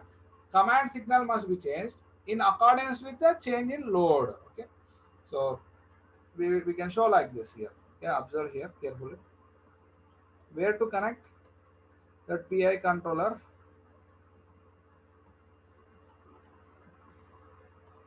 1/R. So this is the speed changer, speed governing system KSG by 1 plus S into tau SG, and turbine block KT by 1 plus S into tau T, and here you have the summing block plus minus. Here you have the change in load delta PD of S, and here you have the gain KPS by 1 plus S into tau PS. Output is what? Deviation in frequency delta F of S. This has given us feedback here. So here you should change the delta PC of S position. Automatically you should correct that deviation in frequency. Automatic controller here, which controller? Proportional integral controller is used. Proportional integral controller is to be used. Where do you connect that? Here you should connect with a feedback. Proportional controller is to be connected, one for proportional, and integral controller. Integral means what? 1 by S. Ki is the gain of that integral controller, and it is taken as feedback. Automatically this will change the speed changer position, and it will make the change in generation and load as same. So due to change in load, so delta PD of S, if that is changed in a step manner, delta PD by S, then the change in frequency delta F when t tends to infinite will be what? 0. Okay. So steady state deviation in frequency can be made 0 by using this PI controller. This controller is known as what? PI controller, proportional integral controller. Okay. So this is about the basics of the load frequency control mechanism. Okay. I think all of you got here. In order to reduce the steady state deviation to 0, we are using which controller? Proportional integral controller. Got my point? So what are the topics that we have discussed is enough up to this point. So these are sufficient, sir. So we have discussed about relays, protection. So the books you should refer is first you prepare notes plus volume 1 plus volume 2 plus previous gate plus previous IES questions, previous gate and previous IES questions. So this is sufficient for your preparation. Once you're done with this, you can go for power system by CL Wadhwa. Power system by CL Wadhwa, and the protection is Badri Ram. Power system protection by Badri Ram. That is sufficient. Okay. So we have discussed about protection, economic load dispatch. That is two aspects: when transmission line losses 0, when transmission losses not equal to 0. That is when the transmission line losses are considered and transmission line losses are neglected. We have discussed, and the load frequency control mechanism. Very important is these two aspects are main important, and load frequency control least importance. That is whatever the notes that I have given, that is sufficient. So if you are interested, you can go for PSOC, the power system operation and control by Shivanaga Raju. So you can refer this book, Power System Operation and Control, for this load frequency control, and even this economic load dispatch is also given in the same book. Power System Operation and Control. Power System Operation and Control. So this is the overall topics. In protection, we have main relays and circuit breakers. That are the important topics. Now you are open. Now you can ask any doubts. If you have any doubts, you can ask, sir. You raise your hand. I will allow you to talk, sir. Latwal, Jitender Latwal, you can talk now. Good evening, sir. Hello. Hello. Good Can you evening. speak louder, sir? Hello. Can Am you I speak audible? louder? Hello, Ask your doubt. sir. I wanted to know this today's topic, whichever you did, the whole block This diagram. load frequency control is not in IES. Okay, engineering services you don't have load frequency control, but GATE the frequency control and some frequency control topic was given. So based on that, generally that parallel operation of generators is there. No, how much load has been shared. That is only the one of the important area. And this generator load model that I have given. No, that was the Yes. important area where the problems are asked. So, sir, generator load model. If we just like remember the final equation, is that That is enough? sufficient. You will not derive in the exam total, no. But if I directly write that final value, no, you don't know what is happening inside. No. Oh, okay, sir. Yeah, That's why I've gone through all those. yeah. Okay, thank you, sir. Okay. Bhavani. Good evening, sir. Hey. Sir diagram లో మీరు చెప్పారు కదా load is always not constant అని. Load is variable parameter, no. Load is variable అయినప్పుడు మనకు frequency deviations కూడా వస్తుంటాయి కదా సార్, మొత్తం చేంజ్ అవుతుంది. ఫ్రీక్వెన్సీ సో విచ్ ఈజ్ ఇదే డయాగ్రామ్ మీరు అడిగారు. అదే సార్. సో ఇక్కడ మీరు లోడ్ ఇంక్రీజ్ అవ్వచ్చు, డిక్రీజ్ అవ్వచ్చు. ఇంక్రీజ్ అయినా డిక్రీజ్ అయినా మనకి ఇక్కడ డీవియేషన్ ఇన్ ఫ్రీక్వెన్సీ వస్తుంది. ఆ ఫ్రీక్వెన్సీ డీవియేషన్ ని గవర్నర్ సెన్స్ చేసి స్టీమ్ ని కంట్రోల్ చేస్తుంది. ఆటోమేటికల్ గా జనరేషన్ లోడ్ బ్యాలెన్స్ అవుతుంది. సార్ ఆ గవర్నర్ నుంచి ఇక్కడ పీ జనరేషన్ చేంజ్ అయ్యే వరకు కొంచెం టైం పడుతుంది కదా సార్. లైక్ సో అప్పటి వరకు ఫ్రీక్వెన్సీ చేంజెస్ వల్ల మనకి మీరు చెప్పిన లైక్ వేరియబుల్ అంటే అక్కడ టైమ్ ఆఫ్ ఆపరేషన్ అనేది చాలా తక్కువ ఉంటుంది. అంటే ఫాస్ట్ యాక్టింగ్ గవర్నర్స్ ఇప్పుడు మోడర్న్ పవర్ సిస్టమ్ నెట్వర్క్ లో మైక్రో ప్రాసెసర్ బేస్డ్ గవర్నర్స్ వచ్చినాయి. DSP, digital signal processing based governors. అవి ఫాస్ట్ యాక్టింగ్ గవర్నర్స్ ఉంటాయి.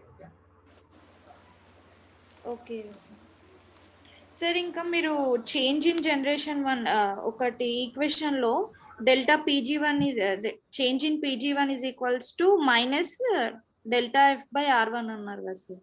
ఇక్కడ అమ్మా ప్యారలల్ ఆపరేషన్ కదా. Yes sir, parallel operation. ఇక్కడేనా? Yes sir. Back చూసానా? Anything sir. Minus delta F అని చెప్పారు కదా సార్. అవును సార్ మైనస్ అంటే మైనస్ ఎందుకు అంటున్నారా? ఇప్పుడు ఒకవేళ యాక్చువల్ గా అది సిగ్నిఫికెన్స్ ఎందుకు ఇండికేట్ చేసా అంటే increase in load will cause decrease in frequency. ఒకవేళ డిక్రీజ్ అయితే sir decrease in load will cause increase in frequency. So అక్కడ ప్లస్ వస్తుందా అప్పుడు ఈక్వేషన్ లో? అప్పుడు అంతే కదా. ఇప్పుడు మనకి ఇక్కడ ఒక ప్రాబ్లం చేసినాం. ఇక్కడ ఏమన్నాడు, ఫ్రీక్వెన్సీ డిక్రీజ్ బై 0.1 హెర్ట్జ్ అన్నాడు. 0.1 హెర్ట్జ్ డిక్రీజ్ అయినప్పుడు ఇక్కడ జనరేషన్ ఇంక్రీజ్ చేయాలి. ఎంత జనరేషన్ ఇంక్రీజ్ చేయాలి? 10 మెగావాట్ ఇంక్రీజ్ చేయాలి. ఓకేనా? అదే ఫ్రీక్వెన్సీ ఈజ్ డిక్రీజ్, ఇక్కడ ఇంక్రీజ్డ్ బై 0.1 అన్నప్పుడు ఇక్కడ ప్లస్ 0.1 తీసుకుంటాం. ఓకేనా? ఓకే. అప్పుడు జనరేషన్ ఎంత తగ్గియాలి? 10 మెగావాట్ తగ్గియాలి. ఇప్పుడు జనరేషన్ ఎంత పెంచాలి? 10 మెగావాట్ పెంచాలి. సార్ ఇక్కడ ఇదే ప్రాబ్లమ్ లో సార్ అది ఆల్రెడీ డిక్రీజ్ ఇన్ స్పీడ్ అన్నప్పుడు మళ్ళీ మీరు మైనస్ ఆఫ్ మైనస్ ఎందుకు తీసుకున్నారు సార్?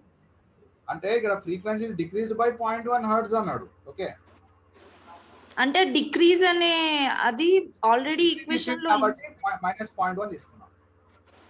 అదే సార్, ఆల్రెడీ డిక్రీజ్ అనేది ఆల్రెడీ ఈక్వేషన్ లో ఉంది కదా సార్. మైనస్ ఇక్కడ వినండి, ఇప్పుడు ఫ్రీక్వెన్సీ ఎప్పుడు డిక్రీజ్ అవుతుంది?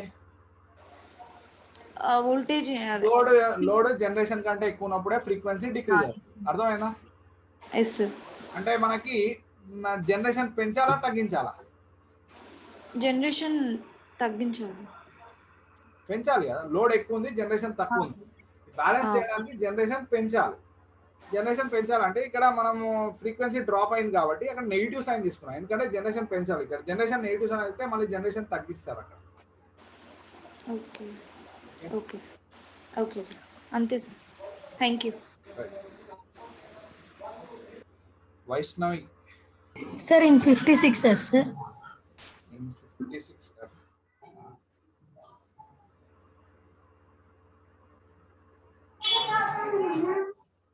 Sir, ఇక్కడ B కి యూనిట్స్ మెగావాట్ పర్ హెడ్స్ కదా sir? Sorry, it is in megawatt per hertz. Sir మళ్ళీ ఫ్లికరింగ్ ఎఫెక్ట్ అంటే ఏంటి సార్? ఫ్లికరింగ్ ఎఫెక్ట్ అంటే ఇప్పుడు ఎప్పుడైతే ఫ్రీక్వెన్సీ వేరియబుల్ అయిందో లైట్ బ్లింక్ అవుతూ ఉంటుంది. సార్ ఇప్పుడు లోడ్ మారడం వల్ల మనకి ఓన్లీ ఫ్రీక్వెన్సీ స్పీడ్ లోనే ఎఫెక్ట్ అవుతుంది సార్, వోల్టేజ్ కరెంట్ వాటిలో వోల్టేజ్ కూడా చేంజ్ అవుతుంది, కానీ వోల్టేజ్ అనేది లోకల్ పారామీటర్ సార్. సో అది ఎక్కడ పోయింది? So here I have given voltage also changes. Voltage also changes, but voltage can be controlled by what? Reactive power control. Okay, so that's why voltage is a local parameter. Suppose in your bus, if you want to control the required voltage, that you can control by injecting or absorbing the reactive power. Okay, capacitor pan కానీ inductor pan కానీ connect చేసి మనం voltage control చేయొచ్చు. కానీ frequency is a global parameter. Okay, that means for throughout the network the frequency will be constant. That means same. That depends on what? Active power control there. Okay. Sir ఒకసారి current shopping just brief గా అట్లా చెప్తారా sir, definition ఒకసారి? Current shopping అంటే ఏం లేదమ్మా, chopping అంటే ఏంది? బ్రేకింగ్. ఓకే, మీరు చాపింగ్ బోర్డ్ అంటారు కదా, ఓకే, బ్రేకింగ్ అన్నట్టు. సో యాక్చువల్గా సర్క్యూట్ బ్రేకర్ ఏమో మనము హై కరెంట్స్ని, ఫాల్ట్ కరెంట్స్ని బ్రేక్ చేయడానికి డిజైన్ చేస్తాం. కానీ మీరు ఎప్పుడైనా లో కరెంట్స్ని బ్రేక్ చేస్తున్నారు అనుకోండి, ఈ ఆర్క్ స్ట్రెంత్ అనేది తక్కువ ఉంటుంది ఇక్కడ. ఓకేనా? సో యాక్చువల్గా కరెంట్ జీరో దగ్గర ఇంటరప్ట్ అవ్వాలి, కానీ బిఫోర్ కరెంట్ జీరోనే ఇంటరప్ట్ అవుతుంది. This phenomena is known as what? Current shopping. అంటే ఇప్పుడు ఈ కరెంట్ షాపింగ్ వల్ల మనకి అడ్వాంటేజ్ డిసడ్వాంటేజ్ సార్? డిసడ్వాంటేజ్ అవుతుంది. అక్కడ ఏమవుతుంది? Half L I square inductor property ఏంది? Inductor does not allow sudden change in current. Okay, అది సడన్ చేంజ్ ఇన్ కరెంట్ ని అలౌ చేయకుండా voltage across inductor, voltage buildup by inductor ఏమవుతుంది? V is equal to L di by dt. So it will develop transient voltage. Yes or no? Okay sir. So అది the problem with that inductor. Sir ఇంకొకటి sir, ఇప్పుడు మనకి open circuit fault, short circuit fault ఇవన్నీ internal faults ఏంటి sir? Internal faults అంటే నాకు అర్థం కాలేదు. ఇప్పుడు ఎక్స్టర్నల్ ఫాల్ట్స్, ఇంటర్నల్ ఫాల్ట్స్ అని 2 టైప్స్ గా ఉంటాయి కదా సార్? ఎక్కడ ఇంటర్నల్ ఫాల్ట్, ఎక్స్టర్నల్ ఫాల్ట్? మామూలుగా పవర్ సిస్టమ్ నెట్వర్క్ లోనే సార్. అట్లానే ఏముండవు అమ్మా ఇంటర్నల్ ఫాల్ట్, ఎక్స్టర్నల్ ఫాల్ట్ అని. అంటే ఇప్పుడు ట్రాన్స్ఫార్మర్ తీసుకున్నాం అనుకో, ట్రాన్స్ఫార్మర్ లో ఇంటర్నల్ ఫాల్ట్, ఎక్స్టర్నల్ ఫాల్ట్ అని చెప్పొచ్చు, కానీ టోటల్ నెట్వర్క్ లో మనం ఇంటర్నల్ ఫాల్ట్, ఎక్స్టర్నల్ ఫాల్ట్ అని చెప్పాం. బ్యాలెన్స్డ్ సర్క్యూట్ అంటే ఏంటి సార్? బ్యాలెన్స్డ్ సర్క్యూట్ అంటే neutral voltages, if the currents and voltages are equal in magnitude. Okay, voltage గానీ కరెంట్ గానీ equal in magnitude and phase displaced by 120 degrees, then you can say that the network is balanced. Both voltages and currents should be equal in magnitude and phase displaced by how much? 120 degrees. 120 degrees. That is balanced system. Okay. Srimatya S.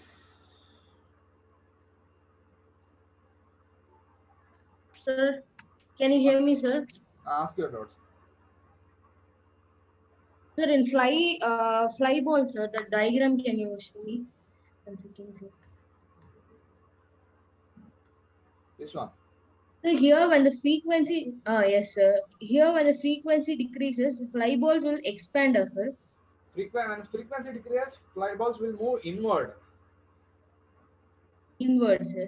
Inward. Okay, sir. And point B moves upward. Point C also moves upward. Point D moves upward. Then the point D moves downward. Converse of that will happen. Okay, sir. So 29, sir. 29F. 29F. What is the doubt? Sir, in this question, sir, they have given plant one is transmitting 100 megawatt and there is a loss of 10 megawatt, sir. Yeah. Then the generation should be the sum of transmission and losses, no, sir. No. Why this? He is not. What he is saying is, when it is transmitting 100 megawatt, loss that is taking place is 10 megawatt. He has specified. Okay. So loss is 10 megawatt. That is what are the power that has been transmitted is 100 megawatt. From that you need to calculate this transmission loss coefficient. Okay, sir. Again, we have to calculate for economical That economical schedule, is a sir. different aspect. Again, you should do this. Okay, sir. Thank you, sir. Rakesh Kumar, CH. Good evening sir. Good evening. Sir అది fly wheel ఉంది కదా, ఇప్పటిదాకా అడిగింది కదా ఒక అమ్మాయి. చెప్పండి. Sir అందులో కంప్రెస్ అయినప్పుడు బి పాయింట్ అనేది కిందికి రావాలి కదా. ఏమైంది? కంప్రెస్ అయినప్పుడు అంటే కిందికి రావాలి కదా బి పాయింట్. అర్థం కావట్లేదు. నువ్వు అడిగింది ఏం అడిగినావు చెప్పు. ఫ్లై వీల్ లో ఫ్లై బాల్స్ ఉన్నాయి కదా సార్, అవి ఓకే ఫ్రీక్వెన్సీ తగ్గుతున్నప్పుడు కంప్రెస్ అవుతుందని అన్నారు కదా సార్, అవి దగ్గరకు వస్తుంది. అంటే లోడ్ ఫ్రీక్వెన్సీ అనేది రేటెడ్ ఫ్రీక్వెన్సీ కంటే తక్కువ ఉంటే ఏమవుతుంది? అవి ఆ ఫ్లై ఓకే ఇప్పుడు చెప్పు.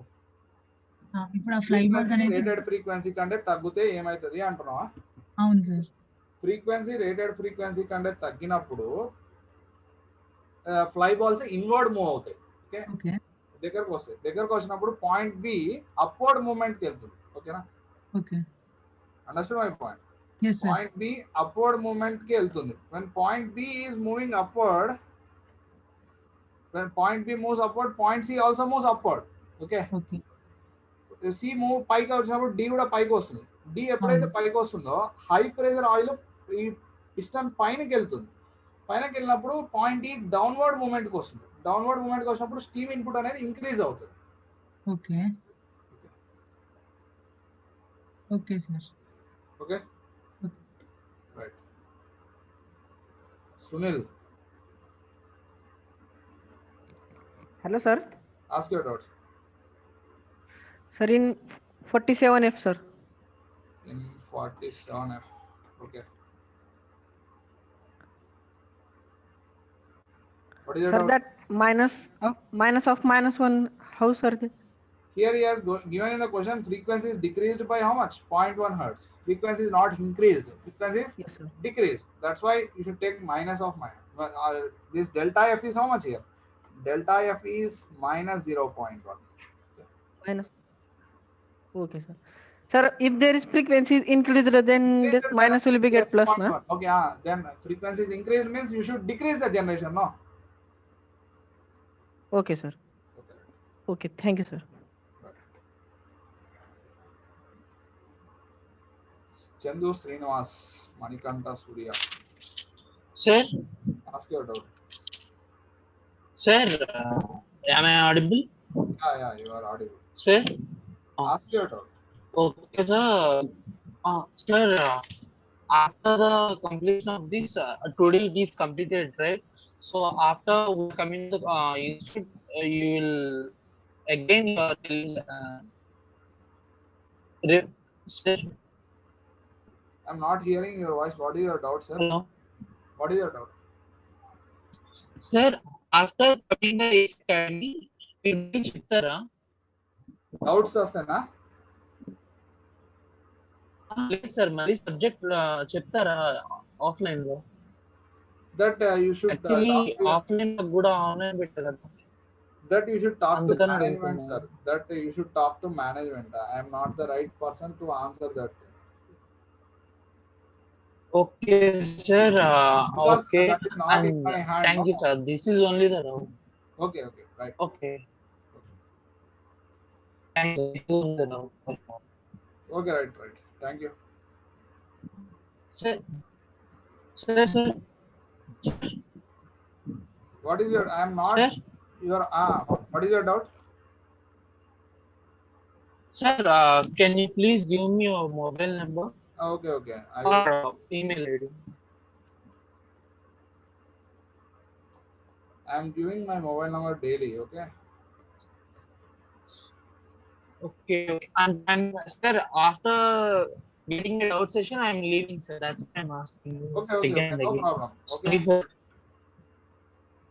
Yeah, okay. you are getting the screen? Yes, sir. 7842230959. Hello. pkr.net Oh, @gmail.com. Okay. thank you, sir. Thank you. Okay. Hello, sir. Naga Vinita. Hello, sir. Hello. Ask you to unmute, then only you unmute, sir. Others to mute. Hello, sir. What is your doubt, Kumar?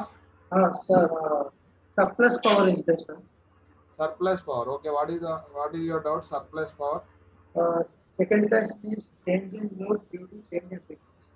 Change in load due to change in frequency means you are having rotational type loads, no motor loads. Majority of the loads are motor loads. Okay, so their characteristics will change due to change in frequency. Some part of surplus power is absorbed by that load also.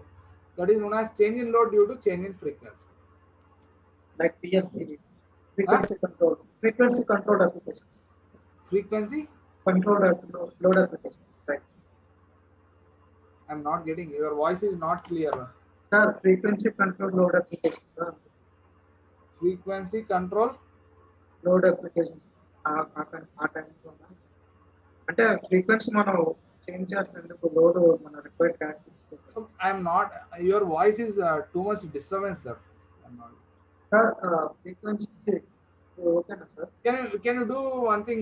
Can you write it on a paper and send it to my WhatsApp number? Okay. Or if you have still doubt, you can call me also. No problem. Okay. Thank you, sir. Okay. Bukya Bharat. Sir. Ask your doubt. Sir, good evening, sir. Good evening. Sir, single area system చెప్పలేదు అవును అది చెప్పలేదు కదా sir మనం. ఇదే single area సిస్టమే ఇది. Okay sir. ఇప్పుడు చెప్పింది అంతా సింగిల్ ఏరియా సిస్టమే కదా, ఇది సింగిల్ ఏరియా సిస్టమే ఇది. ఇది సింగిల్ ఏరియా సిస్టమే కదా. అవును సార్. కానీ సార్ అందులో స్టడీ అనాలిసిస్, డైనమిక్ అనాలిసిస్ ఉన్నాయి కదా సార్ అందులో. అవి అంత ఇప్పుడు ఈ what you say from this competitive exam point of view, that is not as important. Okay, sir. If you can go through that is only control system aspect. No, అక్కడ నువ్వు ఏం చేస్తున్నావు, స్టడీ స్టేట్ అనాలిసిస్ చేస్తున్నావు. అవును sir. అది మీరు control system లో చదువుకునే బ్లాక్ డయాగ్రామ్ రిడక్షన్ అయ్యారు దాంట్లో చేసేది. అవునవును. దాంట్లో ఏమన్నా చేసుకోండి. Okay sir. రైట్. సింగం మమత. Sir, 6F, sir.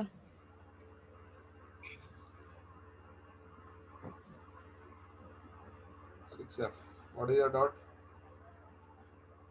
Sir, ఇక్కడ R1 equals to 0, R3 equals to 0. How can you? ఎలా రాశారు? బేసిక్ ఈ డయాగ్రామ్ నుంచి డిరైవ్ చేసాం. ఓకేనా? ఇప్పుడు ఇది తీసేసినాం. ఇది కదా బేసిక్ ఈక్వేషన్, ఇక్కడ నుంచి డిరైవ్ చేసాం కదా.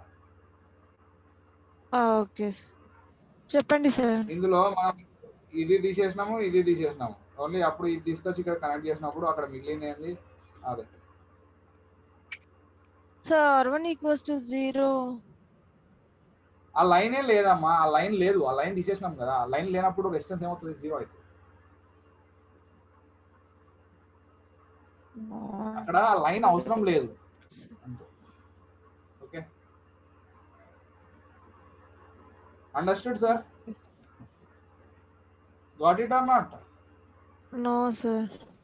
అక్కడ లైన్ ఏం కనెక్ట్ చేయట్లేదమ్మా. ఇక్కడ ఫస్ట్ ఇక్కడ నుంచి మనం వాటి ఈక్వేషన్ డిరైవ్ చేసాం. ఓకేనా? ఇప్పుడు ఏం చేస్తున్నాను అంటే ఈ లైన్ తీసేస్తున్నాను, ఈ లైన్ R1 లైన్ తీసేస్తున్నాను, R3 లైన్ తీసేసి ఈ లైన్ ఇక్కడ కనెక్ట్ చేస్తున్నాను. అప్పుడు R1 0, R3 0 కదా. Okay sir. Okay, sir. In alternators, active power and reactive power generated by the alternator only, na sir? Alternator is a doubly excited machine, so you can generate both active power and reactive power. So, అయితే active power frequency variate అవుతే active power లో variation వస్తుంది and active power control చేస్తే frequency control అవుతుంది. రెండు alternator లోనే కదా sir generate అవ్వేది. అట్లా అమ్మా, ఫ్రీక్వెన్సీ ఏం జనరేట్ చేయం మనం అక్కడ. ఫ్రీక్వెన్సీ అనేది ఒక ఫ్యాక్టర్, పారామీటర్ అక్కడ. ఓకేనా? Okay sir. కాకపోతే జనరేట్ చేస్తున్నాం కాబట్టి అక్కడ మనము ఎప్పుడైతే యాక్టివ్ అంటే మెకానికల్ ఇన్పుట్ తోని యాక్టివ్ పవర్ కంట్రోల్ చేయొచ్చు. ఓకేనా? ఇక్కడ మెకానికల్ ఇన్పుట్ తోని మనం యాక్టివ్ పవర్ కంట్రోల్ చేయొచ్చు.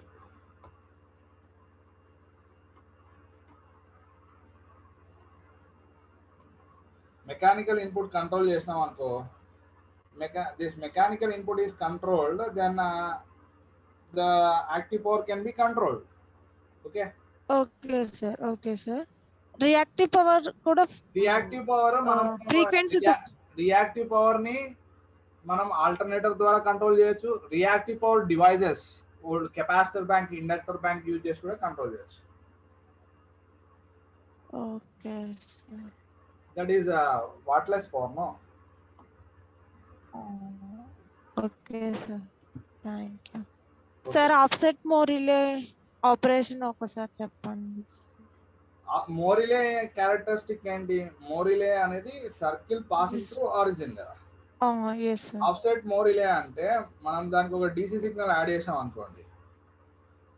సో డీసీ సిగ్నల్ యాడ్ చేస్తే దాని క్యారెక్టరిస్టిక్ కిందికి షిఫ్ట్ చేయొచ్చు. దాన్ని ఎటైనా షిఫ్ట్ చేసుకోవచ్చు ఒక సిగ్నల్ యాడ్ చేసి. ఓకేనా? సో మనకి ఇక్కడ real power positive, reactive power negative. Reactive power observe అవుతుంది, రియల్ పవర్ జనరేట్ చేస్తుంది. సో నార్మల్ టైంలో ఇక్కడ ఆపరేట్ అయ్యే సిస్టమ్, ఫాల్ట్ అక్కడ అయినప్పుడు ఇక్కడికి వస్తుంది. Okay. So this is operating system and this is the non operating. Okay? Okay sir. One more doubt. In oil circuit breaker లో ఇన్సులేటింగ్ ఆయిల్ ఏ టైప్ ఆఫ్ ఆయిల్ యూజ్ చేస్తాం సార్? Synthetic oil కానీ transformer oil వాటిని వాడతాం. Okay sir, thank you sir. Thank you. Mohammed Mubeen. Hello. Your doubt, sir. Sir, if a load changes, then the flywheel, we have flywheel, we have flywheel na sir, that kinetic energy means? That not flywheel, sir. The rotor of the alternator, whenever it is rotating, no, it will store the kinetic energy. Rotor itself only. Any rotating machine will store kinetic energy, no? Suppose if you are driving your bike, if you are driving your bike at 100 km/h, okay, suddenly you release your acceleration, okay, will it suddenly stops? No sir. Why? Even you switch off your key, it will stop? No sir. Why it is not stopping?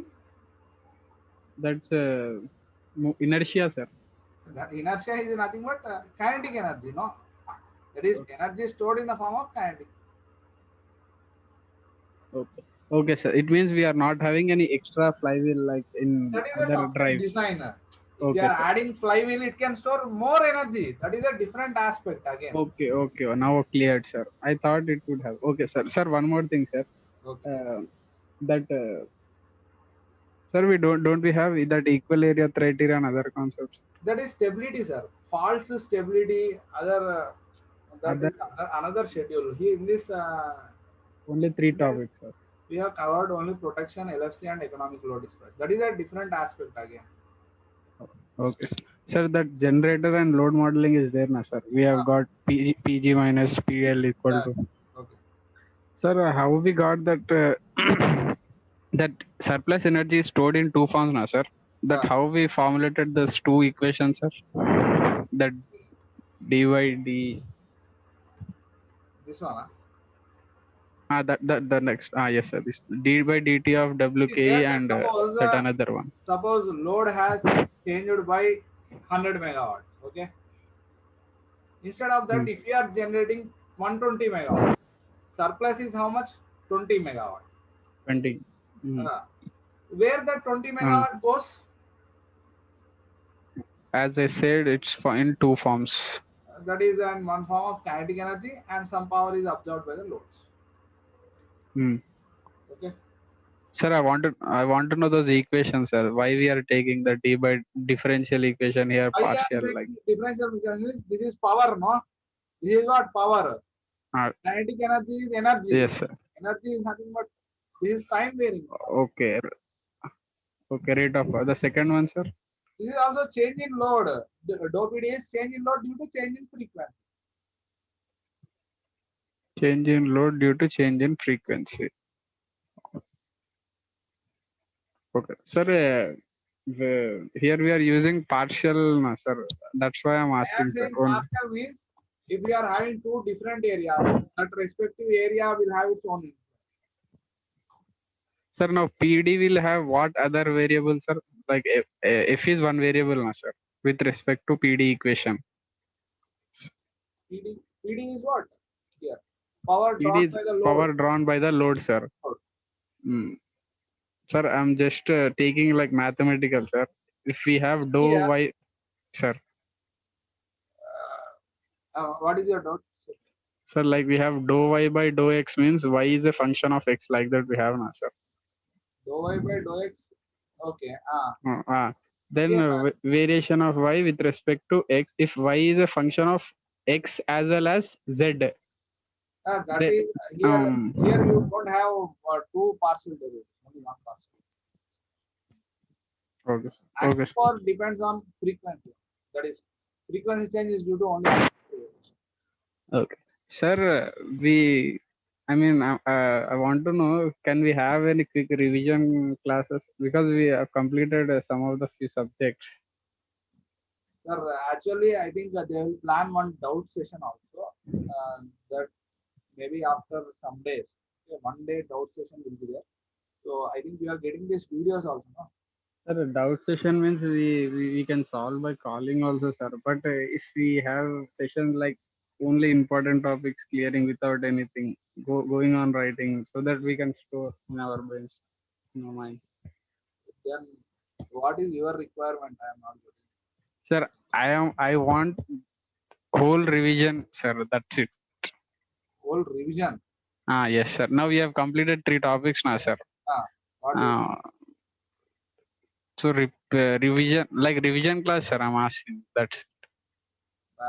Actually, that revision class provision, I don't know. But one day doubt session will be there. On that doubt session, if you have, you will be providing all this data, no? You will have videos and notes is also uploaded, I think. Okay. Yes, sir. Yes. You go through all this material and you solve the problems that you are given. Okay. So if you have any doubt in that particular area, we can explain on that. Okay. Suppose if you have generator load modeling for that time, okay, then I can revise that at that time. That's what I'm asking, sir. The particular point can be revised, but not to topic again it will take more time. Okay, sir. We can call you at any time, sir. Any specific. Call you at any time means. Not night, sir. In the morning 9 to evening, like that. Sir, you can call me. If I am in class, I cannot answer your call. But I will call back at my time. That's I'm asking you free time.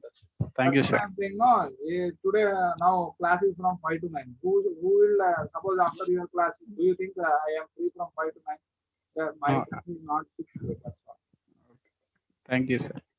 But at any time you can message me, or WhatsApp me, or mail. Send a mail to me. But what you should do is before sending any question, you try to solve that question and send me what you have solved. Because some of them are sending that the question to me. Okay, that will not have any use. No, you should try something. Okay.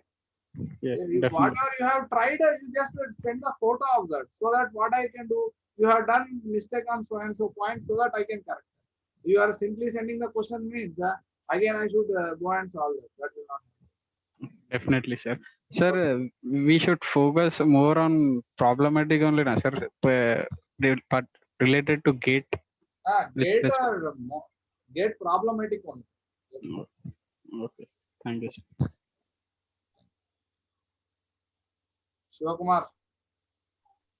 Yes, sir. Same road, sir. అది problematic లో ఎక్కువ focus చేయాలా వాళ్ళ theory ఎక్కువ focus చేయాలా? Okay ఇక్కడ protection లో ఎక్కువ మనకి థియరీ ఉంటుంది. అవును సార్, అందుకని ఇక్కడ నేనేం చేయలేను. Means I have created the portion where the problems are there, but that is the main problem with this subject. Without okay sir, ఇంకోటి మనం go for problems. Okay sir, అంటే రిలేస్ లో ఎక్కువగా థియరీ డిస్కస్ చేసాం కదా sir. అంటే అక్కడ ఇప్పుడు ఇందులో పిఎస్యూస్, ఐఈఎస్, ఇంజనీరింగ్ సర్వీసెస్ అందరూ ఉన్నారు. అందరినీ ఓకే సార్, ట్రాన్స్మిషన్ డిస్ట్రిబ్యూషన్ మీరే చెప్తారా సార్? అది తెలియదమ్మా, అది అంటే అక్కడ మేనేజ్మెంట్ డిసిషన్ బట్టి ఉంటుంది. Okay thank you sir. Pragati. Yes, sir. Sir, can you please open this classroom practice questions PDF in economic load dispatch? You want that PDF? Huh? I mean, I want you to open the PDF questions. Which question do you want? First question. First question.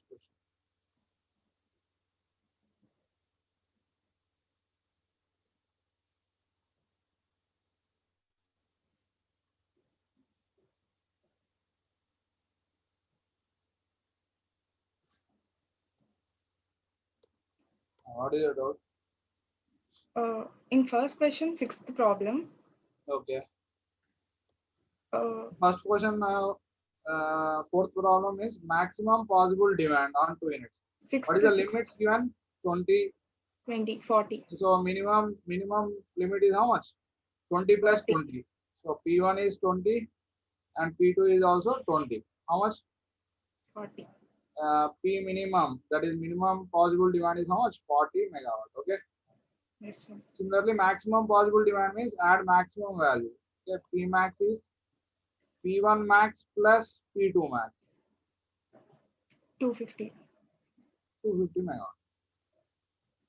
Sixth, sir. Sixth one, what is asking here is, sixth one, he is asking to calculate here maximum possible demand on 2 units. Okay, what do you need to do? Sixth Sir, one, what you need to do is second problem and sixth problem are same. Not same, sir. Observe here. He is asking satisfying this incremental cost you need to design. Okay. Okay. For that, what you need to do, I will give the procedure for that. Sir.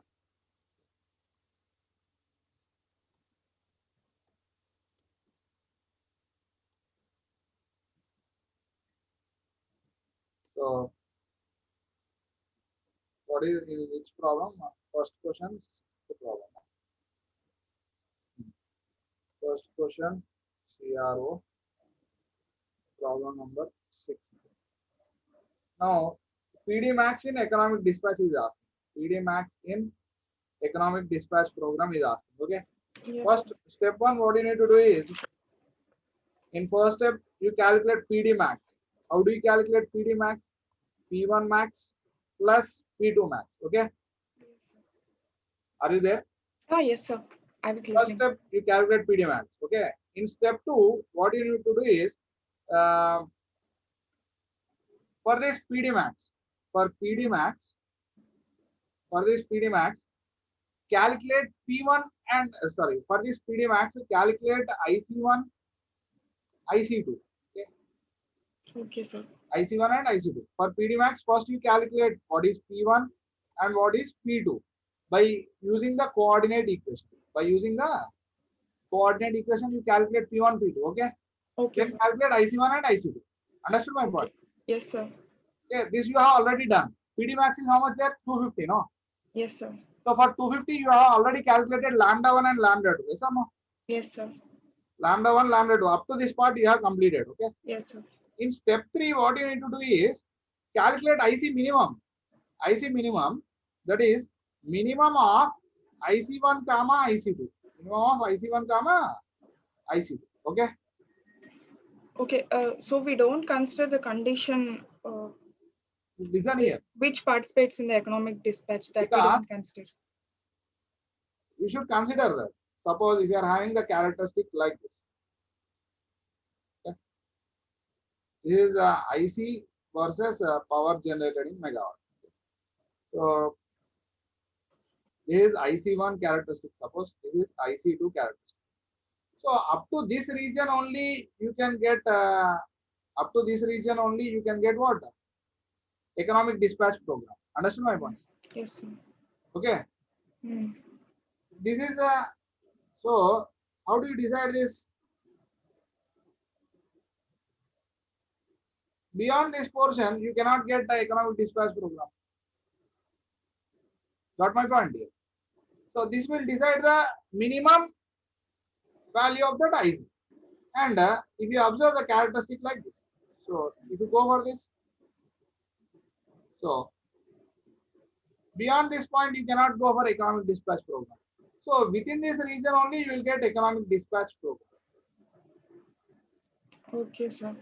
That's why I am taking IC minimum. That is minimum of what? Minimum of IC1 and IC2. Okay. IC2. Then what you need to do is, once you calculated the minimum of IC1 and IC2, now in step 4, what you need to do is equate IC1, that is incremental cost equation you get now. IC1 equal to IC minimum and calculate P1. Okay. Equate IC2 equal to IC minimum and calculate P2. Okay. Okay, sir. So PD max is nothing but P1 plus P2 that you got here. Okay, sir. So actually when I solved, I got this, firstly P1 I got as 118.18 megawatts. Where? First in step 2. Here. 118.18. P2? P2 131.81. One is violating the limit, no? Yes.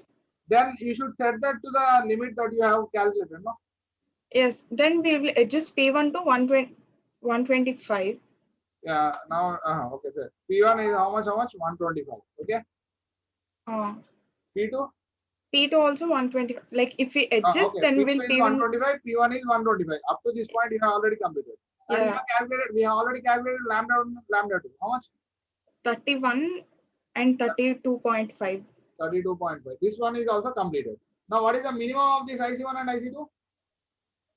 31. 31. Now, you already got the IC1 equation, no? Yes, sir. What is IC1 equation? 0.1 P1 plus 20. 0.1 P1 plus 20. 20 is equal to 31. From this, you will get the value of P1. Okay. 110. 110. Yeah. Second equation is what? Second equation is 0.12 P2 plus 16. Plus 16 is equal to 31. 31. So P2 you will get. It will be 125. 125. So how much PD max? Now PD max in economic dispatch is add these two. 5, 3, 235 megawatt. Okay, sir. So if you generate if you want to satisfy 235 megawatt, it will not violate the limits here. Okay. So if you once after completion of this, what you do is you schedule for 235 megawatt. Okay, sir. Okay, then it will not violate the limits. Okay. Oh, okay. Sir, and in the this is the PD max in economic dispatch. Okay. In step 1, what you are calculating, that is not in the economic dispatch condition. Yes, sir. Okay. Completed? Yes, sir. In 6th problem. In which problem? 6th, I mean, classroom practice questions, economic load dispatch, 6th problem. 5th problem. 6th. You have solved it in the class, and savings I got 62.5 rupees per hour, sir. You got around 9.1. Just check that numerical. I maybe done some wrong. I will just check it. No problem. But the procedure is same. No problem. Oh, okay. Thank you, sir. Okay, thank you.